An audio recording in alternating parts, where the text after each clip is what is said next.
All right, you guys, welcome to the Oshay Vlog Cast. I'm your host, Oshay. Today, so far, I have two distinguished guests, BGS Ipmore, the master teacher of the Black Manosphere, and the one and only Brother Sanchez, who's also streaming live at the same time. Today, we're going to learn about the flat Earth from the perspective of Brother Sanchez, and then after this talk, we will be talking about, can one be pro-black while with the non-black person? Master BGS has greatly elaborated on that before. So let's start off with Brother Sanchez, and then once again Howard will also join us here very shortly. But go ahead, Brother Sanchez, and rock with it. I'm gonna just say this: there's some facts that I'm gonna say right now, and based on these facts that can be proven, which I will do here. The Earth is definitely flat. There is no curvature and there is no span. That's two things that I really want to focus on and zoom in on today, that there is no curvature and no span. Also, the fact that what we call gravity is simply a theory, is not a fact, and that most of your science is just that, it's theory. So, with that being said, you know, I'm willing to answer any questions concerning the no curvature and no span.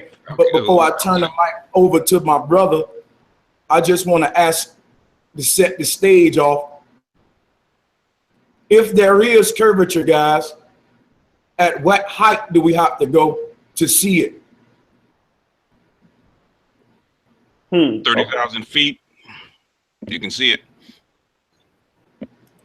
So that's I was hoping you would say that, and I have proof that we've been up to 100,000 feet, and that Earth is flat as hell from at 100,000. Now you just said 30,000 feet. Now I'm willing to share my screen. Yeah, I'm willing to share my screen and show you the proof of any of what I'm saying here. See, the thing is this. You say at 30,000 feet you can see curvature, but none of us on this panel has ever been up 30,000 feet to prove it. We're just going by what NASA saying. No, you fly. And now listen, if anybody's ever been on a what? On a commercial jet, they cruise at how far? How high up? You mean just a regular airplane, right? Like regular commercial airplane jet. How high up do they cruise? You tell me. 35,000 feet. 35,000 feet. You can see the curvature of the Earth at 30. I've been on several planes and it's flat as a pancake. I can give you some pictures. Listen, I beg to differ. I can show and prove.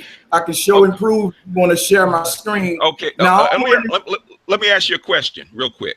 I'm gonna share my screen because I want to. I want to ask you a question real quick.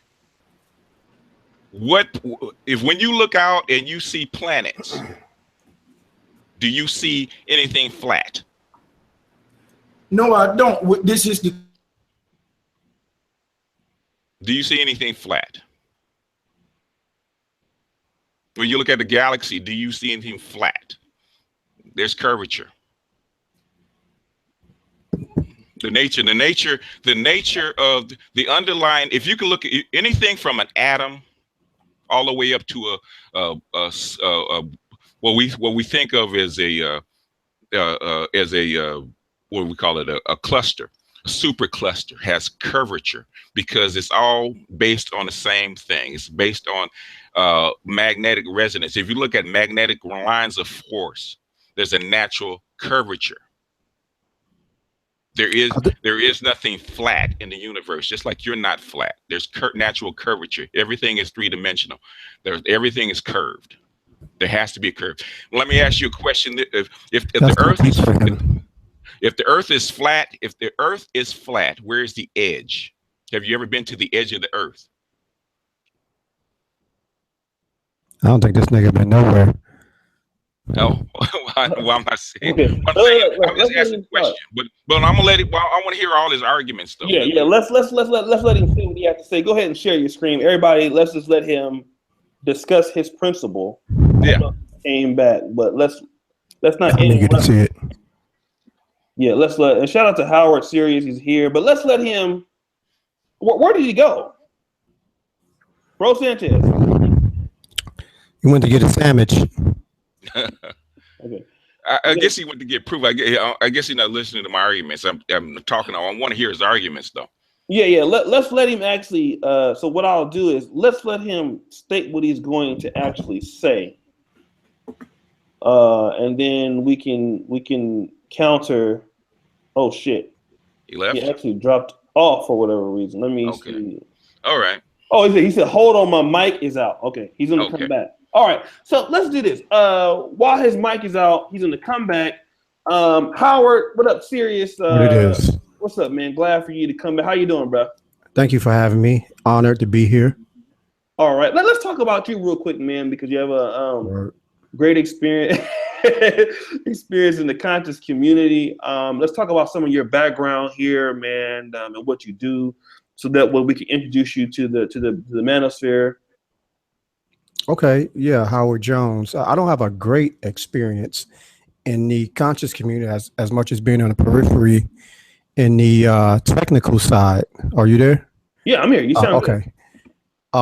Yeah, so I'm a broadcast engineer and live stream specialist. So that's mainly what I do. Did you want me to elaborate what we talked about this morning? Yeah, let's do that, and we're gonna go back to Brother Sanchez. Y'all hear me, man? Yeah. We hear you, but let's just let Sirius talk here, and we'll go back to Brother Sanchez. And actually, what we'll do is we'll mute both people and let you talk. So go ahead, Sirius, just briefly. Oh yeah, so real briefly, because I know it's going to segue into this. I was talking to Oshay earlier about being a vendor on 125th Street, and I don't see my picture. Okay, so.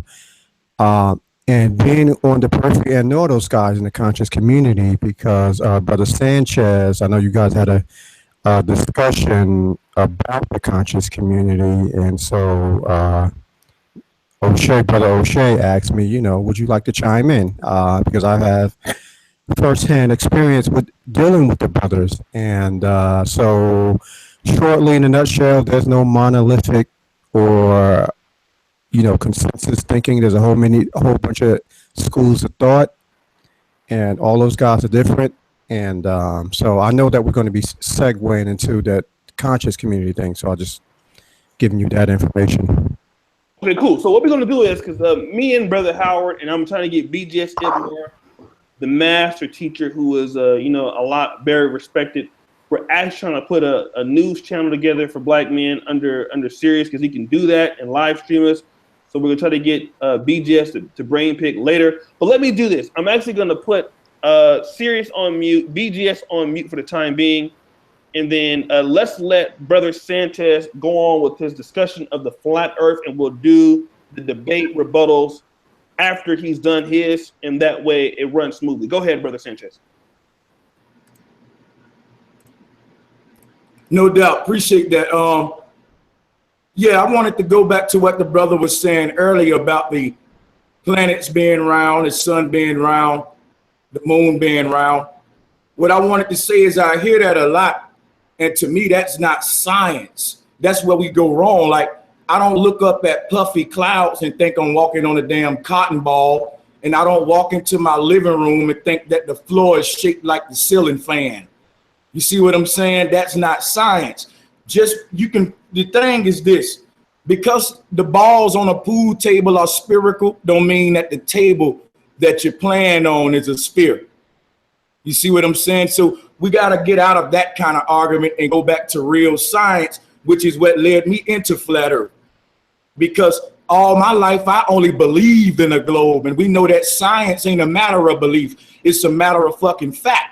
So when he told me that you can raise up 30,000 feet to see curvature, what flat earthers did was bought weather balloons, put cameras on the motherfuckers, took them up to 100,000 feet and saw that it was flat as a pancake. Now, when you go try to find a real picture of Earth on Google or anywhere from NASA, you can't fucking find it. They're getting more than $50 million per day telling you that that's a real picture of Earth when their visual analyzer admitted that it's all Photoshop. And I can clearly prove to you that it's all Photoshop. We also got to keep in mind that the first people who walked this earth said that it was flat and they could prove it. The people who built the pyramids, they were flat earthers. You cannot align those pyramids up with Giza on a goddamn sphere. If we was on a sphere, we would have been saw different constellations and different, star systems in the sky over years and centuries, but the sky is still the same. Consistently, those pyramids are still aligning with the stars. So there's no change in parallax, which would be possible, that would have to be on a globe. So that's the thing. We glorify the people who built the pyramids, but we laugh at their cosmology. And that's a trick that came from the Ptolemies when they invaded Egypt. So I can prove to you how we get how the globe came to Africans with historical facts. Our ancestors was not no globalists. So with that being said, if you want to get to science, we can get to that no curvature in that 30,000 feet, because that's where the rubber meets the road. Okay, that's the opening statement. Let me do this, Brother Sanchez. We'll go ahead and we'll go to Master Teacher BGS Ibmore.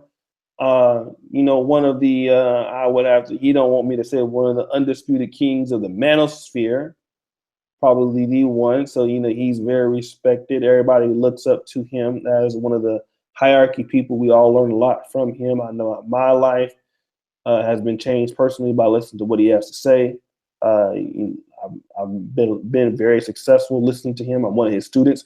So let's let BGS Ibmore, the master teacher, go ahead and give his presentation on the matter. BGS, if you could unmute yourself and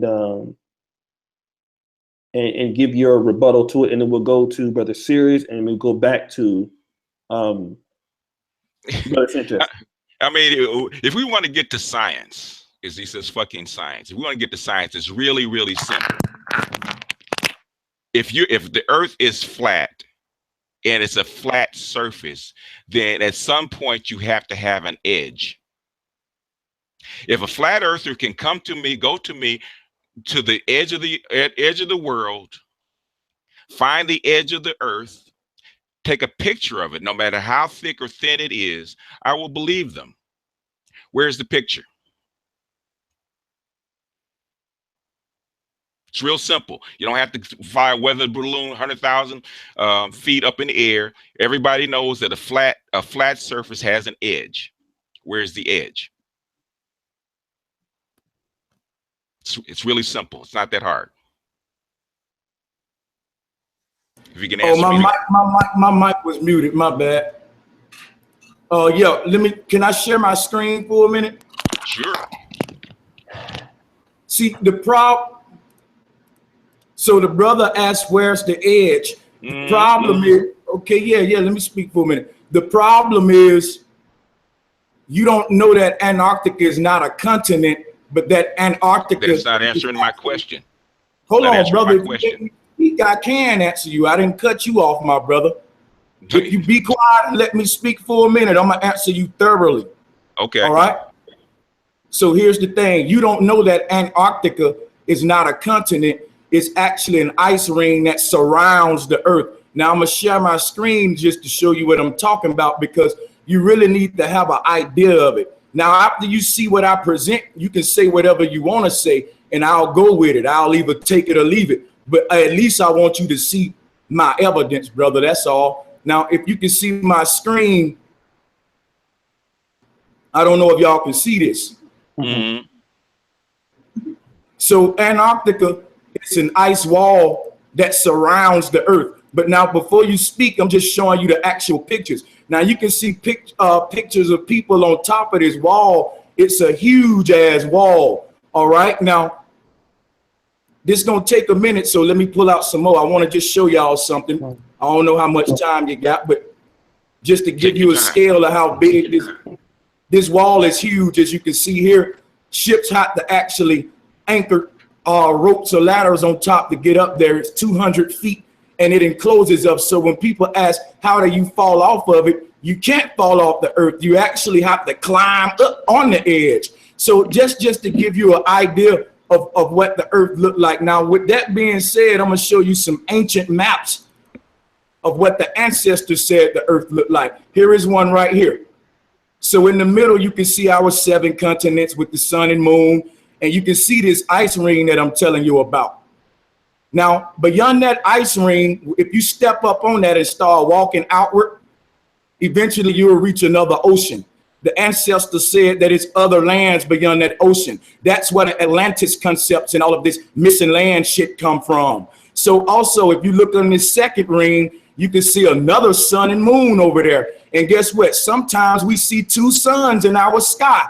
Now, guess what? According to the ancestors, our sun is not a big burning ball of fire that's 93 million miles away. It's simply a light orb.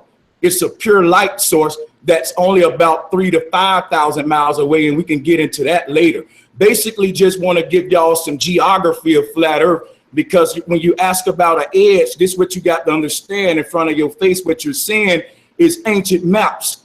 So here's the thing, what we got to realize, Masons call themselves traveling men. When Christopher Columbus and all of them went around the so-called Earth, they had the ancient flat Earth maps, even the Ptolemies. At some point, they gave us the globe to hide extra land and seal off this ice wall. They got a whole treaty called the Antarctic Treaty. Nobody can go beyond this thing. So what are they hiding?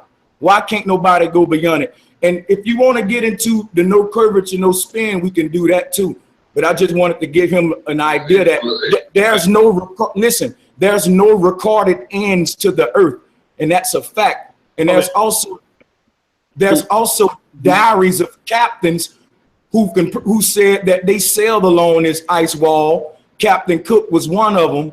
He sailed for 60,000 miles along the Antarctic coastline, never once finding an inlet or a path through or beyond the massive glacial wall. You could do your research on that. That's facts. So you couldn't sail 60,000 miles on a spherical earth, all right, along the ice wall like this brother said, because they said that the earth is only 24,000 miles in diameter. So there's no way he can make this trip on a globe.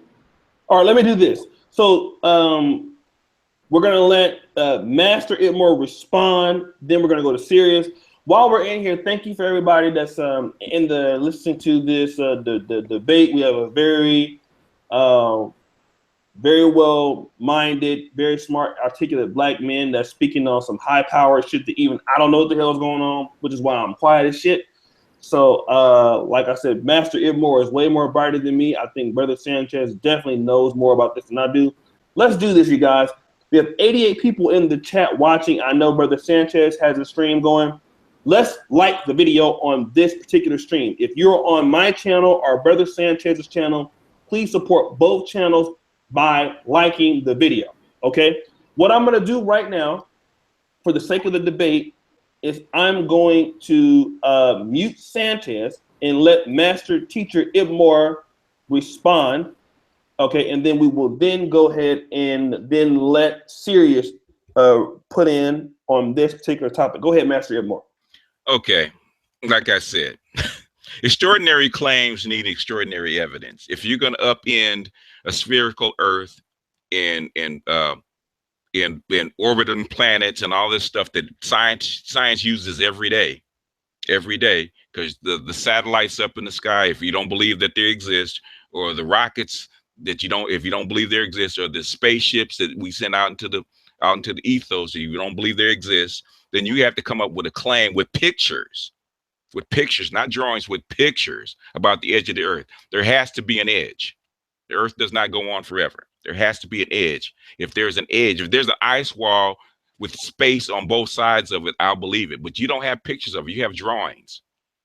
Okay. Everybody knows that Antarctica there's not an ice wall all the way around the world. If there is, where are pictures of circular ice walls going all the way around what we consider the earth? You don't have it. You don't have it. You have polar patterns where planes fly over they have flown over, people have seen themselves fly over the polar caps. Okay. They do it all the time. You do it regularly on commercial flights. If I was going from Los Angeles to the Netherlands, I fly over the North Pole. There's people that have flown over Antarctica. They visited it. Lots of people have gone down there. It's not new. You do not have any proof, bro. That's what I'm saying. If you can come up with some proof, pictures, logical proof to upend the theory, then I'm good with it. But so far you haven't. Okay, and let me go ahead. So let me go from Master Ibmore to both of you guys have good points. I don't know really what to believe because both of you guys make good points. So let's go to Sirius here and let him weigh on it, and take yourself off of mute. Sirius. Well, let me deal with the brother said, because I'm gonna forgot what he said. Well, okay, it's all good. Go ahead, it's okay. Okay, yeah, because we'll come right back to you. Sirius, do you have an opinion on this, and we'll go right back to Brother Sanchez. Oh man, the brother that just spoke, he articulated it way better than I can, Master. I'm sorry, I'm at a loss of his name, Master Edmore. This shit sounds crazy as cat shit. First of all, are you saying that there's a conspiracy of silence of all the naval forces in the world, that there's an ice sheath that surrounds us, which is blocking us from falling off the edge? Is that what you're saying? And second of all, and also is there a conspiracy of silence with the First Nation, who for a long period of time was our sworn enemy, the Soviet Empire? They were the first to put mankind in outer space. Are you saying that they were in cahoots with the powers that be not to, and that they displayed to us or showed us doctored or Photoshop images of the Earth from outer space? You saying those cosmonauts were in cahoots with their sworn enemy, the United States government? So go ahead, respond to that. Yeah, because that's a hell of a lot of questions to respond to.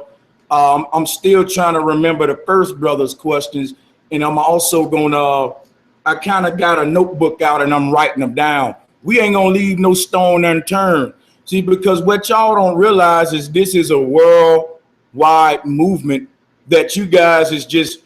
The thing about flat Earth is if you just research it without mocking it, you will see one thing, if not the other. That even if the Earth is not, the Earth is definitely not a globe. Now let's get back to what you were saying. So you said, is there a worldwide conspiracy to hide flat Earth with all of these nations of the world? Yeah, man, you damn right it is. You got. I said, not to cut you off, a conspiracy of silence of all the naval forces in the world. And I told you, I'm gonna answer you thoroughly. Remember, y'all done bombarded me, so let me build a minute, man. You want to learn? Let him talk. If you want to learn, I'm gonna teach you. All right, because I can teach you your globe and the flat Earth. I know both models. That's what led me to flat Earth. So check this out. There is a worldwide treaty, not a damn conspiracy. This is a fact. There's a treaty. It's the longest standing treaty on Earth. Of all the fucking nations on Earth is part of this treaty. It's the Antarctic Treaty, and each nation guard their section. No one has been able to go beyond it since the last couple of, I would say, like Columbus times and the different times. It was different wars and different times on Earth where it's been sealed off, and right now in our time it's still sealed off today with this treaty. This is where you get the whole Lord of the Rings concept. But basically, if you go and look at all ancient maps and ancient cosmology, the globe is young as hell. All the ancients got the same cosmology with Earth surrounded by an ice wall. Now, one thing that the brother said, he said, I don't have no pictures. I showed him pictures of this ice wall 200 feet high. You saw the ship up to it. How can you deny that? The only thing we haven't seen real pictures of was the damn globe. Now, Oshay, you're a fair man. I shared my screen. I showed you real pictures of the ice wall that our ancestors spoke of. God damn it, I got pictures to prove it. I can keep showing them. But now one of these guys has showed me a real picture of the globe. That ought to be a question to all three of y'all on that panel. If NASA is taking $50+ million a day from you, why don't you have a real picture of Earth? If they share their screen and show me a real picture of Earth, damn it, I'll be a globalist. Show me a real, because the shit I'm showing real. Now, before you do that, while y'all look for that, let me go back and answer the other brother's questions, because I got it all written down. Bro Sanchez, your followers on your stream are saying they can't hear you. Okay, my bad, guys. What I'm gonna do is I'm gonna just keep my mic running. I just unmuted it. Now, pretty much what I was telling the brother was, to summarize it on my side so we can move on. I was telling the brother that they haven't presented any visual proof. All right, I presented visual proof of the ice wall that I spoke of. It's 200 feet high. A lot of ancestors describe it the same. If you look at all of ancient cosmology, they was spot on with the shit that I just presented. Now, this is not what we see in the globalist cosmology. So only thing I'm saying, for this to be fair, I screen share because, Oshay, you're a fair man. We show and prove. I spoke of an ice wall that surrounds the earth. Therefore, we can't fall off of it. I answered the brother's question. Now, we can't go and explore beyond that ice wall because every goddamn nation on the earth is part of a treaty. This treaty is the longest treaty that has ever been. All of these nations that's part of this treaty, they have been to war several times. They kill each other every day. But the only treaty that they agree on and never go against each other on is the Antarctic Treaty. So whatever these powers of the world hiding from us is bigger than even the military fighting. And this is what people need to understand also. The fights you see in this North Korean war and ISIS and all of this shit is phony. What you see on the damn media and what's really reality is two different things. So if you think that it's different countries going against each other, you a fool. War is just for population control and to generate money. The only people lose in the war is the have-nots. Different poor people's children that going to kill each other. The rich people win. So these presidential people are in on a big secret against the masses. And these bloodlines go back for years hiding this secret. And I would love to share this stuff with y'all. But you got to give me a minute to build, Oshay, because you got to admit them brothers had a lot of questions. And if I don't really want to leave no stone unturned. Real quick. So who's the arbitrator of this big secret? Is it like the Anunnaki that's refereeing who stays silent? I don't deal with all this Anunnaki talk. I'm telling you, real powers that be. Every astronaut that worked for NASA is a goddamn Freemason. You can't be an astronaut without being a Freemason. And guess what? That's a fact. You can't prove me wrong with that. The first astronaut in space was a Freemason. So this is the thing. Only thing I'm saying got to do with this? That's just a fraternity. What's Freemasonry got to do with this? Freemasons call factor into that? Let me answer your question. Freemasons call themselves traveling men, meaning that they go to places you'll never go. Now you say what Freemasonry got to do with this? Yeah, how does it factor into that? Okay, yeah. Let me share my screen again. Oshay, I want you to get this on your side too. Because I don't know if y'all know this, but you asked a good question. Let me research something. Here you go right here. This is Freemasonic cosmology. This is not no globe. Let me say that. So what is the big secret? This compass and square is actually cosmology. That's Nut and Gale. That G represents Gale. It represents the ground. It represents an infinite plane. They also represent it as a checkerboard. The compass represents the North Pole, where all compasses point, where you have to compass. All right, that's your etymology. That's your nut. Now, if you look at this Masonic cosmology, what I'm showing you, this is not a solar system. Here is the square checkerboard, and you can see above it's the sun and moon and the North Star right there, which never moves. The North Star never moves, and all of us can look up at the North Star at any given time on Earth. That couldn't happen on the globe because it wouldn't be visible to the people on the other side. So we're being lied to. We agree that the government is lying about everything until we get on cosmology. Now I'm showing you Masonic cosmology in front of you. And I can also go and show you, hold up, kemetic cosmology. Here's kemetic cosmology. And you can see that it's the same as Masonic cosmology. So the Masons is just hiding your history. They hiding your cosmology. See, what happens is we never witnessed a cataclysm on Earth. They got $1 trillion budgets saying that they need a space program to prevent cataclysms from happening, to move meteors out the way, when our ancestors said that the earth was a stable realm. It wasn't a planet. The earth is a plane enclosed in a net. So when you say planet, you're saying plane enclosed in a net, or Nut, the sky goddess. So this is etymology can prove this too. Our ancestors' cosmology resembles Freemasonic cosmology. You better believe our ancestors had it before them. So you want to know what they're hiding? I'm showing you now. Okay, and, can I ask you a question? Can I ask you a question? Let me do this now. Go ahead. Go ahead and ask him a question, and then after you answer, go ahead, BGS, and then you talk. Have you ever heard of a term that comes from kemetic called the precession of the equinoxes, and also the the great year, the 25,600 year cycle that we have, and also the hold on a second, let me finish, and also the 5 different north stars that we have in precession. Have you ever heard of those? No, he hasn't. The 5 different north stars in precession. Yes. Have you ever heard of those? The equinox, but I gotta admit, the 5 different north stars is new to me. Please explain. In other words, because the rotation of the earth wobbles, and it's at a 23. You know that you probably don't agree with it, but the earth is at a 23 degree tilt, right?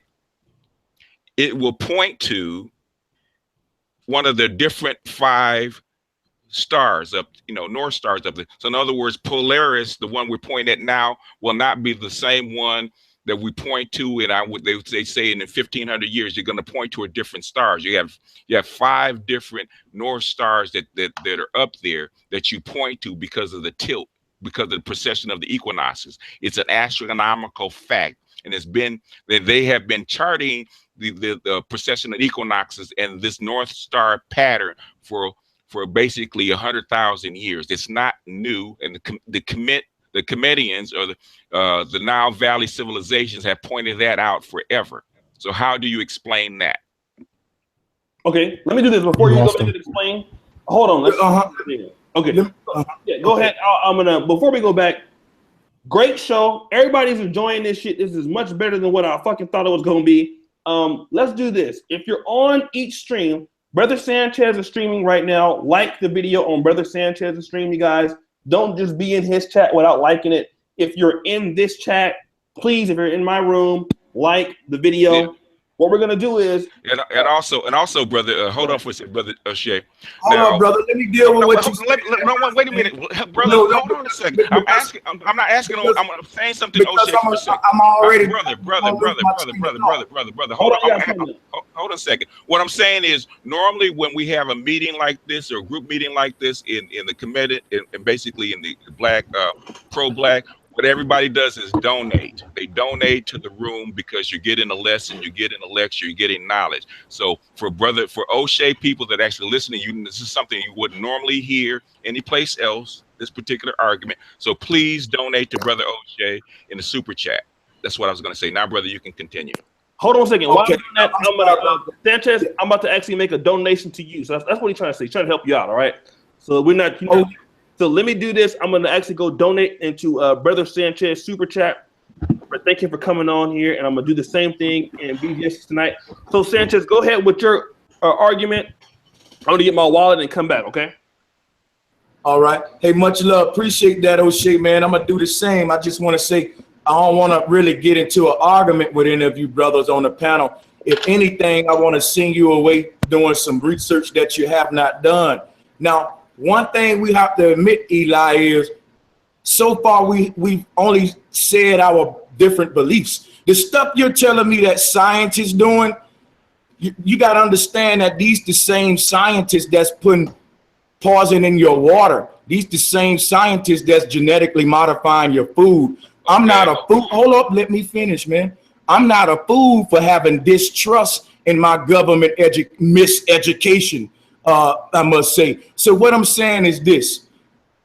There's a different kind of scientist between me and most people. Most people they're not scientists, they're believers of scientists. Because you believe somebody who said they did some research or sent the damn raggedy ass module out into so-called space, don't make it true. It just means you believe their science. But a science ain't a matter of belief. It's a matter of fact. It's a fact that what we call out there with the sunset is the horizon. It's called to the edge of the earth. No, wait a minute. Let him finish. I didn't cut nobody off.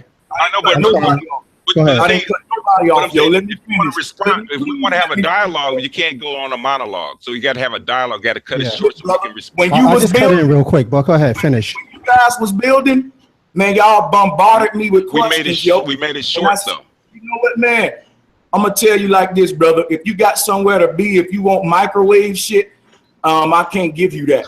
This is stuff because this is stuff I've been researching for the past year. And if you want me to give it to you in one short minute, that's your problem right there. So if you I don't find it imprudent, like on your 5-minute rant. I just cut in real quick. And then you can address the question and then continue what you were saying. I don't appreciate being cut off because it's frankly is nothing you can teach me about a globe that I don't know. And before we go any further, since Eli want to keep cutting me off, let me ask you a question, brother. Yes, sir. How many miles away is the moon exactly? How many? 250,000. Okay, and how fast is the Earth spinning? The last I heard, the Earth was spinning at, if I can remember, it's like I think they said it's like 6,000 kilometers a minute. Yeah, an hour. 6,000 kilometers an hour. Yeah. 6,000 kilometers an hour. At the surface, yeah. At the surface, 6,000 kilometers. Okay, I'm just asking, man. I'm gonna let you ride with that. Okay.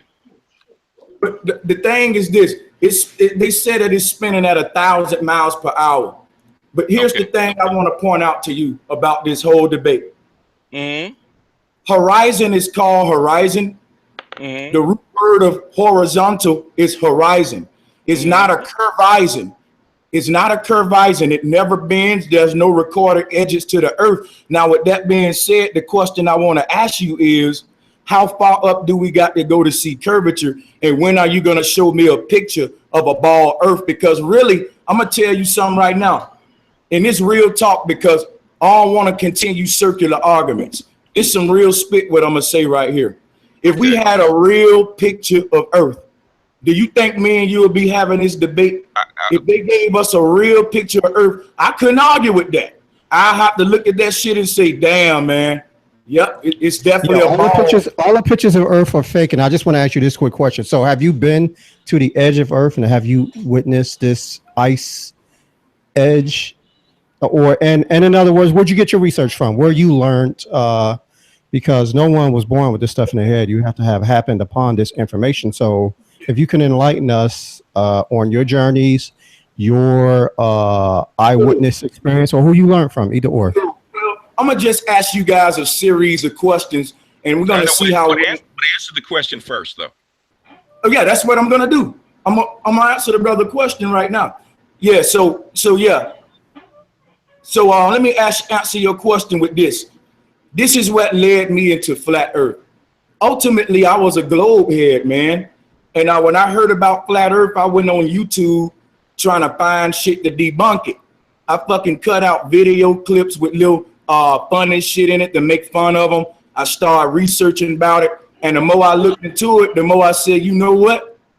Damn, this shit is real. Like, I really can't debunk it. And I'm gonna just start with a series of questions. I got a couple of questions for y'all, and I just want to see how well you answer. If the brother just said the Earth is spinning at 1,000 miles per hour, I want you to think about that now. Think of being on a merry-go-round and just being spinning less than 20 miles per hour and you be ready to vomit. Now think about it. He said the Earth spinning 1,000 miles per hour. I want to ask you something. If the average commercial airliner fly, let's say, a maximum of 600 miles per hour, and the Earth is spinning 1,000 miles per hour, and that airplane take off in the same direction that the Earth is spinning, Wouldn't it have to add 1,000 miles per hour to account for that extra speed? Otherwise, that city will be going the fuck away from it. Furthermore, with that same question, what I want to ask is, if the Earth was spinning 1,000 miles per hour, why don't the airplane just hover off the ground and let the Earth keep spinning and then just drop down when the city get beneath it? That's just one question. We'll start there, and after you answer that, I got some more. Let me do this. To be fair, I think what the brother asked Brother Sanchez was, has he been to the edge of the earth? Right. I'm gonna go ahead and assume that he has not. And what I'm gonna say is this too, Oshay. None of you have ever been to space. That's none true. of you have never seen planets like they show you. You look up in the sky and see. So you telling me I haven't seen the moon? I'm not looking at a round moon right now. Hold up, brother. Go ahead, continue. I'm sorry. Go ahead. What I'm saying is this: when you look up at stars, you're looking up at twinkling lights. I see the circular moon. I see the circular sun, of course. But when I look up at the circular planets, hold on. Wait a minute, brother. I got a telescope. That's what I'm saying. Now I can show you footage of what a star looked like when you zoom up close on it, and it ain't shit like what I'm not NASA. talking about stars. Talking about the planets. Yeah, planets are stars. So when you see planets, there's stars in the sky. Those little lights you see, if you zoom in on them, scientists say that, for example, Mars is a red ball, but when you look at it in the sky, it's just a twinkling red light. Now let me show you. Let's just stick to the planets that are in our solar system. That's what I'm talking about. Those are not planets. Those are stars, is what you're telling me? Let me show you. I'm going to show you a picture. That way you can look at the picture what I saw, and then you can critique it better. And let me do this. But after this, after you guys do this, let's move to the second part, which is can one be pro-black while dating? So we'll finish this one. We're gonna give you a chance. We're gonna let you give you a closing thought. You're gonna get the final word. Yeah, you get the final word. Let me finish with this, so I can free all mine. So check this out. Here's real footage of what planets look like, and I can give you video footage too. This is when you zoom in on Mars. It's not a red planet. It distorts. That twinkling you see, it never changes. Let me show you some more. Hold on. Let me show you some more. Here is a picture of this here is, I believe, Neptune, or one of them. This is not the Neptune that NASA give you. Look at this. So listen, when you go to NASA, right? When you pull up, for example, check this out. If I go and pull up Mars, this is what I get. This is CGI. Now we all admitted that all of their planets, all of this shit that you pull up online, even right now, if I do this, if I say Earth, guess what I get? CGI. None of this is real. I looked at Uranus with a with the telescope. Those wasn't rings that I saw. And that wasn't the planet that I saw. I saw a hologram, or what did I see? When I looked through the telescope at Uranus and saw that it was full of shit. So guess what I'm gonna do? Uranus. I'm gonna show you. I don't know if this brother serious or not, but I'm talking science. He looked older than me. I ain't here to be no damn kid. So I'm Saturn. I'm sorry, I'm a Saturn. Let's be respectful. Yeah, let's go ahead and let's make your final presentation. We're gonna move on. Yeah, actually, see, that's what I'm saying. Don't worry. Hold on. Yeah, go ahead. Yeah, I was just gonna say I'll show him some video footage of what stars look like when you zoom in on them. I really think y'all ought to check this stuff out if you're really serious about, because this stuff you haven't saw. And the thing you need to ask yourself is this: if the shit you Googling from NASA, which is the Earth and all of these planets, is not real pictures, they CGI, and I'm showing you video footage right now, and it's loading. I'm about to share my screen.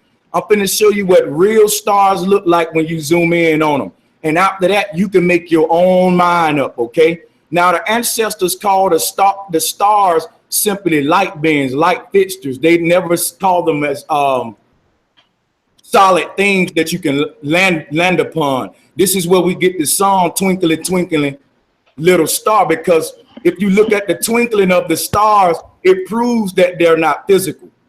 And I'm about to show you that now. So check this out real quick. Hold on. Let me open this up. I don't want to play the music because I don't want you to get a copyright strike. So we're gonna mute it. Okay. But share my screen, and let me just fast forward here. Hold on. So hold up a minute. You know what? I'm gonna have to get this off of YouTube. Okay. I'm gonna have to pull it up real quick. Just make your final case so we can move on. And once he does that, actually, all of you, I think, will be on the same side against me. I'm gonna jump into this shit. So and actually, Bro Sanchez, we can come back again with this particular type of the flat. Yeah, I'll show him this, and I'm through with it. I'm gonna just show him this about the stars. We'll start the second one, and I'll join in. I might get waxed because I'm kind of drunk, but I've been practicing what you been drinking? What you been drinking? Boy, whatever they've been selling, shit. Oh, nigga, you. You know, I can't stop. Anyway. Let's look at the show. Go ahead. Yeah. Check this out right quick. Hello, everyone. I have some left. So this is this is video footage of the planet Venus. So check this out. I just want you to pay attention to the footage. This is what they show us. Now that's all CGI animation, but what you about to see is what we really get.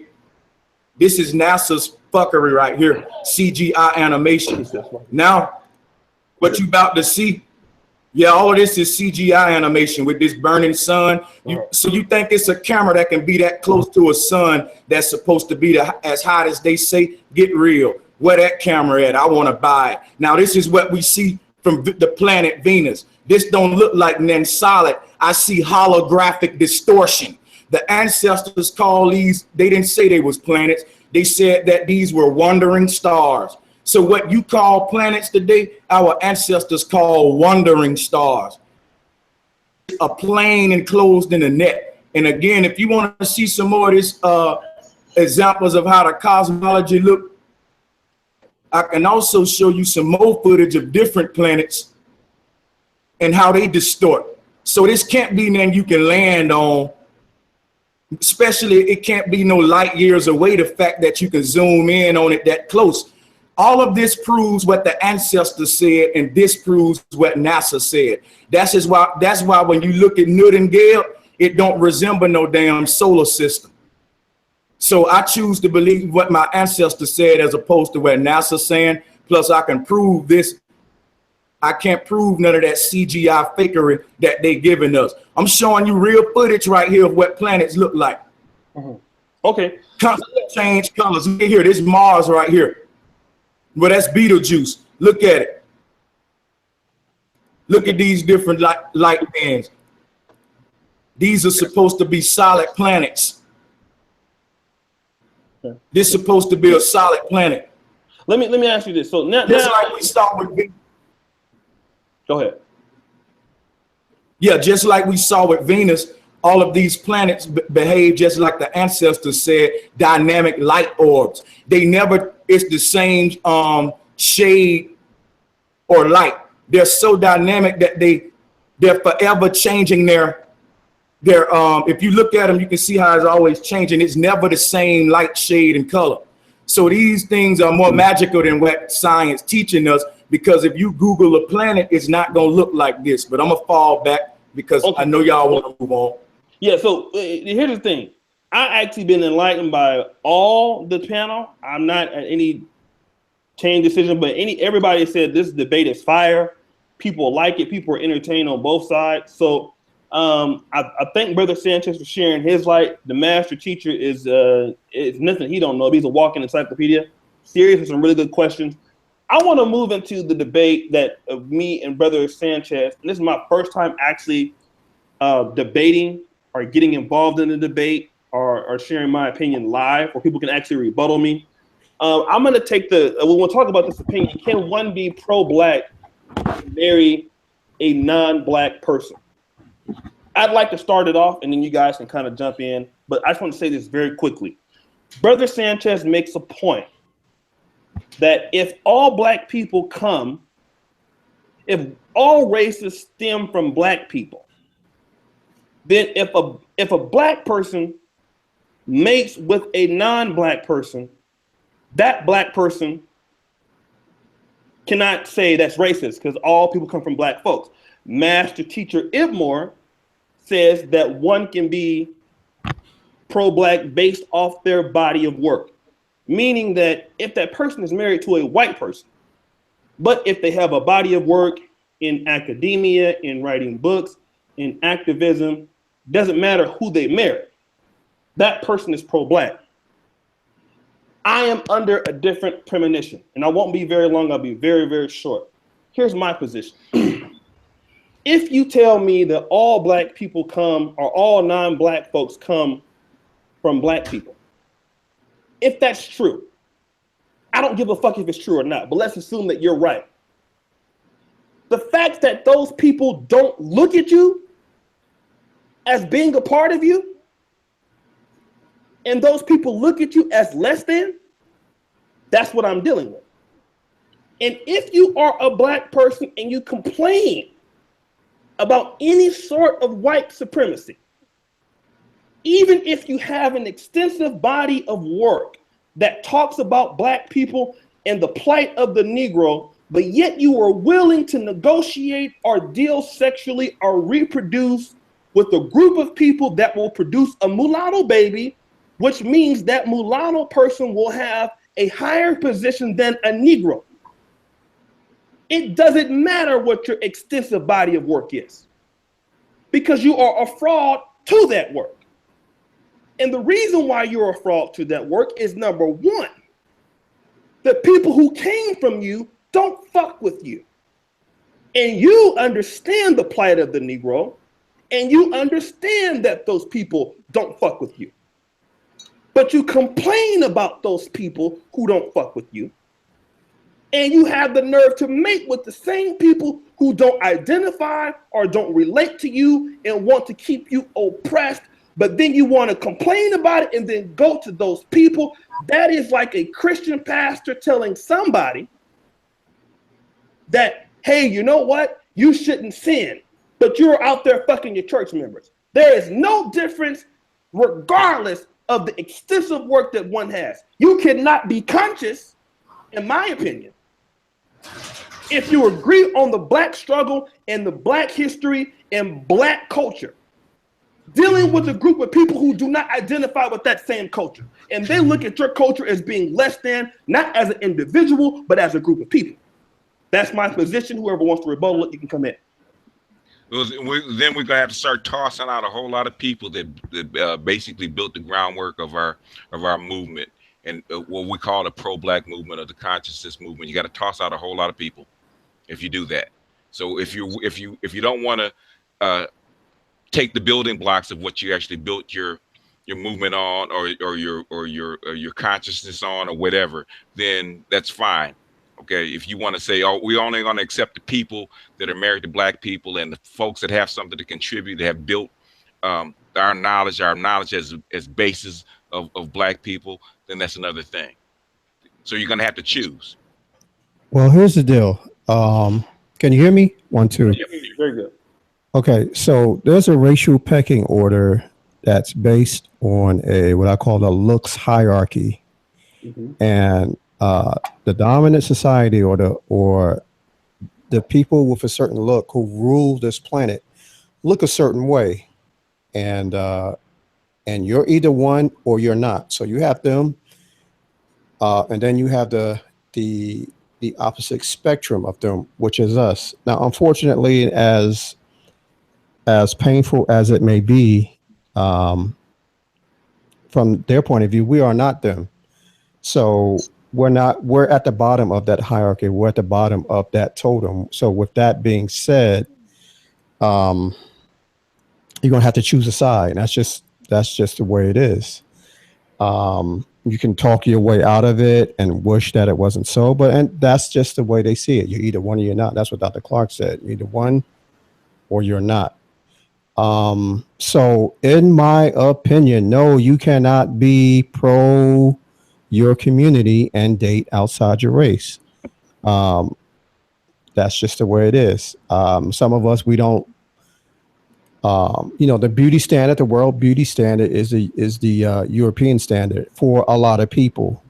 And I don't fall into that. My features and my physical characteristics don't fall. You know what? That's the way it is. I have to rock with my own people. And that's painful to live in this society because we want to be, we're human beings, we're social creatures. We want to be a part of the society and as human beings. And it's a painful thing to walk the earth in a society where you don't really belong or you're the designated enemy. This is a martial society, military society. All societies need enemies to galvanize the people. So we've been designated enemy.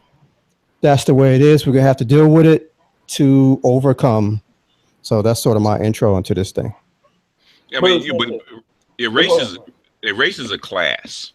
It's not. It's a made-up class because if that was the case, the mulattoes or the folks that were mixed wouldn't be considered black. It's a legal and a political class. It's race is only a concept that's been around for good God a couple hundred years at best. Even the Europeans that enslaved African people knew that it was a group, just like any other tribe. If you're Igbo or whatever in Nigeria, okay, you're a different people because you're part of a different tribe.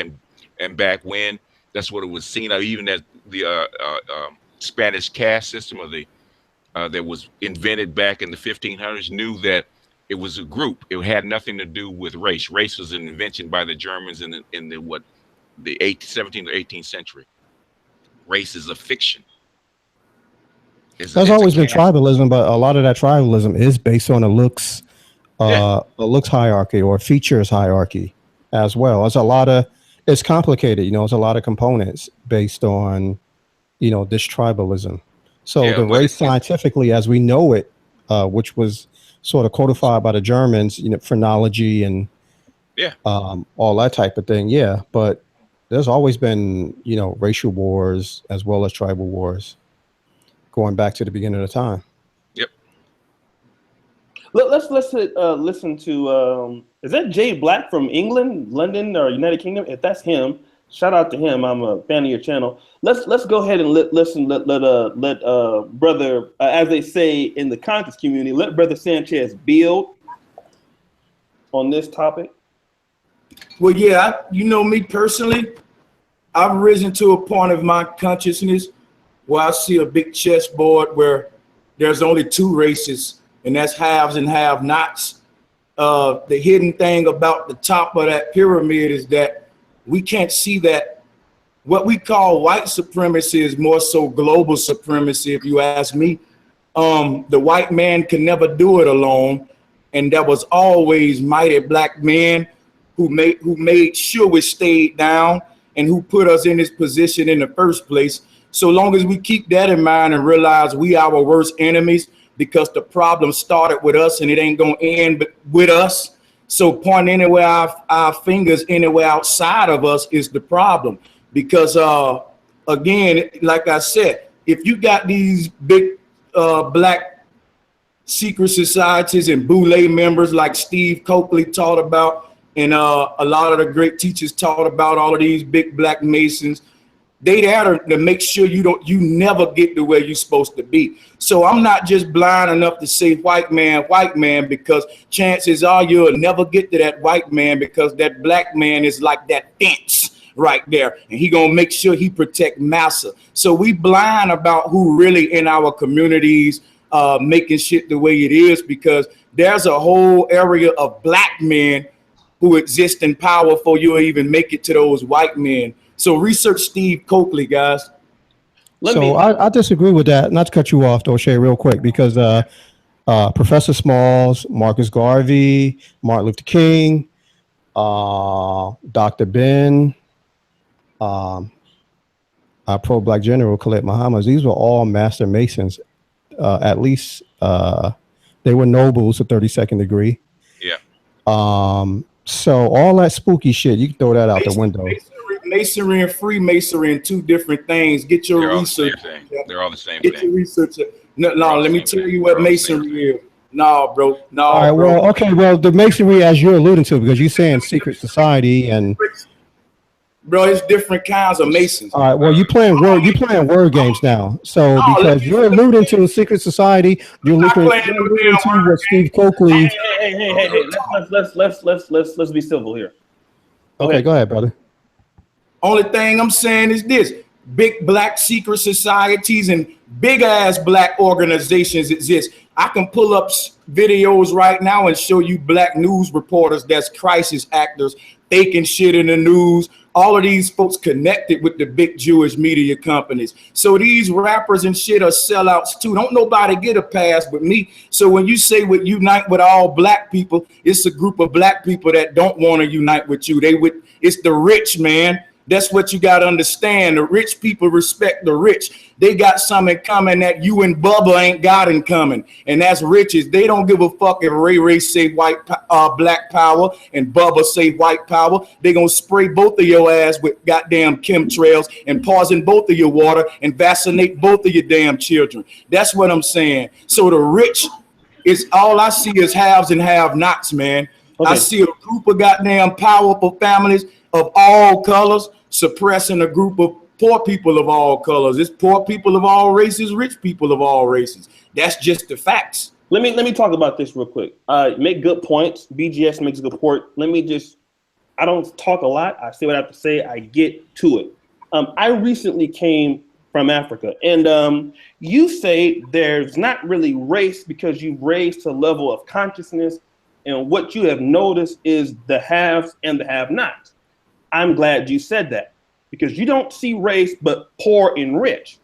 But if we are to look at statistic numbers, when we're talking about who is poor and who is rich in the United States, in Europe, even in the black continent, what you're really saying, without saying it, is you have the haves who are usually white. The have-nots are most notably always black. See, now you talk about these buffer Negroes or these Negroes in the community. I make many videos about this. No doubt we talk about this all of the time. But what you don't want to talk about is the system that has put those niggas in the place. Can I say something, Oshay? Wait, let me just finish real quick. I'm gonna let you talk. Trust me, I will. This is what we gotta talk about here. And because if you admit that you have to have a buyer or a seller, if niggas sold niggas to slavery, which they did, you got it, or supposedly did, you gotta have a buyer and a seller. But the thing about it is the buyer who is white people. And if every black person agrees you have white supremacy, you have white systems. Well, those white supremacists set up black people in the Congo to police other blacks. I mean, you have white countries, let me finish, white colonies right now, back in colonialism Africa, that had black prime ministers that were rich and wealthy and the elite. The thing about it is we're still talking about a white or black thing. And there's no way you can get around that, because who runs the world? If you want to say the Jews run the world, let's talk about the Jews. Because what we're talking about is white Jews or German Jews or Ashkenazi Jews. See, we cannot get around white and black people. You can't get around that fuckery. And at the end of the day, if you complain about the rich against the have and have-nots, you still dealing with white and black. Ain't no fucking way you're getting around it, because look at Africa and you look at Europe and look at any place that white people dominate and where they live and where niggas live at, it's a big fucking difference. And can't nobody on this fucking panel tell me no different. Go ahead. So let me say this right here. Only thing I want to say, because y'all kind of like going in on me before I can deal with all of your points. I ain't debating you. I'm telling you. I'm not going into nobody. I'm just being passionate. Here's the thing right here, bro. When I say haves versus have-nots, I'm saying the average black person will go out and come on these rants like we do often, and we'll get all on the TV and get excited about the news, who promoting the race division and all that. But guess what, though? We walking past murders on our way home. We walking past dope boys and all that on our way home, and we go yell at the TV. We go yell at the screen. So when I say we are our worst enemy, I'm saying this right here. Look at how eloquently you just broke that problem down, how black folks got these problems. We got an abundance of that. I'm pretty sure the next two guys on this panel can go in and tell you all the history, how black folks got down, how white folks keeping us down. You can get all the Hidden Color series. You can go on damn YouTube and see over hundred thousands of videos telling you how we got in this position. No solution, no solution. So what I'm saying is this: if you think the person who put you in this position gonna give you the solution, you a fool. So why spend your time mentioning a white man when the solution gonna come from the black man? I don't have time to keep bitching about the white man when I've made up in my mind he's gonna do what he's gonna do. Now I gotta do what I gotta do. Because if the white man put the drugs in the hood, then I got to not sell them, since I know he gonna put the motherfuckers there. I never seen a group of people that can diagnose their damn symptoms so good but never treat it. Never treated. If you went to a goddamn doctor and all he did was give you the symptoms and never treated you, you'll say you got ripped off. But this all the fuck we do. And I'm not that type of guy. I'm not a shoulder you can lean on. I'm two hands that's gonna stand your ass up. But can you be pro-black while dating white women and men? Man, I don't care about no being. Listen, let me tell you something. Fuck these titles like pro-black and this and that, man. Let me tell you something, dude. Professional black. Professional, what up, man? Listen, let me tell you something. This whole pro-black thing is deep because, first of all, black is not a nation. Black is not a land you can identify with. So this whole pro-black thing is a clique. What is it? Define it. Because if I ask 10 pro-blacks to define it, I get 10 different definitions. I'm not about being pro-black. I'm about being pro-logic, pro-life, goddammit. Well, let's talk about this. Let me jump. Go ahead, BGS. Go ahead, BGS.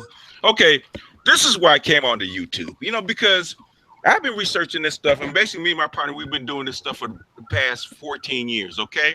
And what black people are doing, or black people continue to do, is fight the last war. That's what human beings do, okay? If you look on the horizon, if you look what's going on in the world, you look what the white people are saying in Europe and every place else, white supremacy is going down quickly. And we were worrying about white supremacy when white supremacy right in front of our eyes is dying, and they're telling you that it's dying. So we keep recycling this age-old bullshit that we have been listening to for the past 100 years, and we don't know that the cycle of time is changing and the shift is on. Okay, 500 years ago, black people were in Europe, dominating Europe. Sleeping with white women, basically changing the color of Europe, basically. Is that what you want to continue? What I'm saying is that's what happened. Sleeping 500 with white years women? ago. No, what I'm saying is it doesn't matter, and it won't matter in 20 years because yes, you'll be able to change. Okay, in 30 years you'll be able to change your color at will. What I'm saying is, biologically, you'll be able to, if you want blue eyes, white skin, straight hair, whatever it is, you'll be able to change it to cellular level in about 30 years. It won't matter. It won't matter. If you want a white baby, if you want to design your baby to have whatever color or whatever features you want to have, that's what's going to happen in 30 years. It won't matter. The thing is that we have to worry about what's going on right now in front of us. So is that germane to this topic, to this question right now of the show? You said we'd be able to. That's not germane to what the question is. Can you be pro yourself sleeping with white women? Okay, so J.A. Rogers, we all read J.A. Rogers' Destruction of Black Civilization, right? We've all read it, right? We all co-signed that book, right? Huh? We all co-signed that book. We all co-signed that book. He's married to a white woman. He would never got published if it wasn't for his white wife. So that's unfortunate for him. So in other words, are we gonna throw the book out? Let me do this real quick. Yeah, maybe. We have some other guests that have come from the flat earth community. So I want to show some respect to some of these brothers here. We're going to come back. I don't know how many brothers are here from there. It looks like maybe 4 of you came. So let me just do this real quick, and we go back to BGS, and we go back. Let's get some of these brothers here. I know how many y'all was going to come at the same time, but let's do this. I'll start from one stop 4. Let him introduce himself. I'll go to FamG. I'll go to food, clothing. I know it's going to be a lot of us on the stream. I'll actually stop debating for the sake of moderating. Once again, before I do that, I want to say you made great points, Brother Sanchez, but really great points. I think I made some great points. We're all building and learning. Let's start with this brother here, man. One stop four. Let's let him introduce. What's going on, man? I can't hear you, fam. I think you maybe. Let's try to get you on here. Hello? All right, he's on mute right now. Yeah, unmute yourself. You're on mute. Okay. In the Hangout settings, unmute yourself. Yeah, unmute yourself. Yo. What's going on, fam? What's good? I'm you been exposed, bro.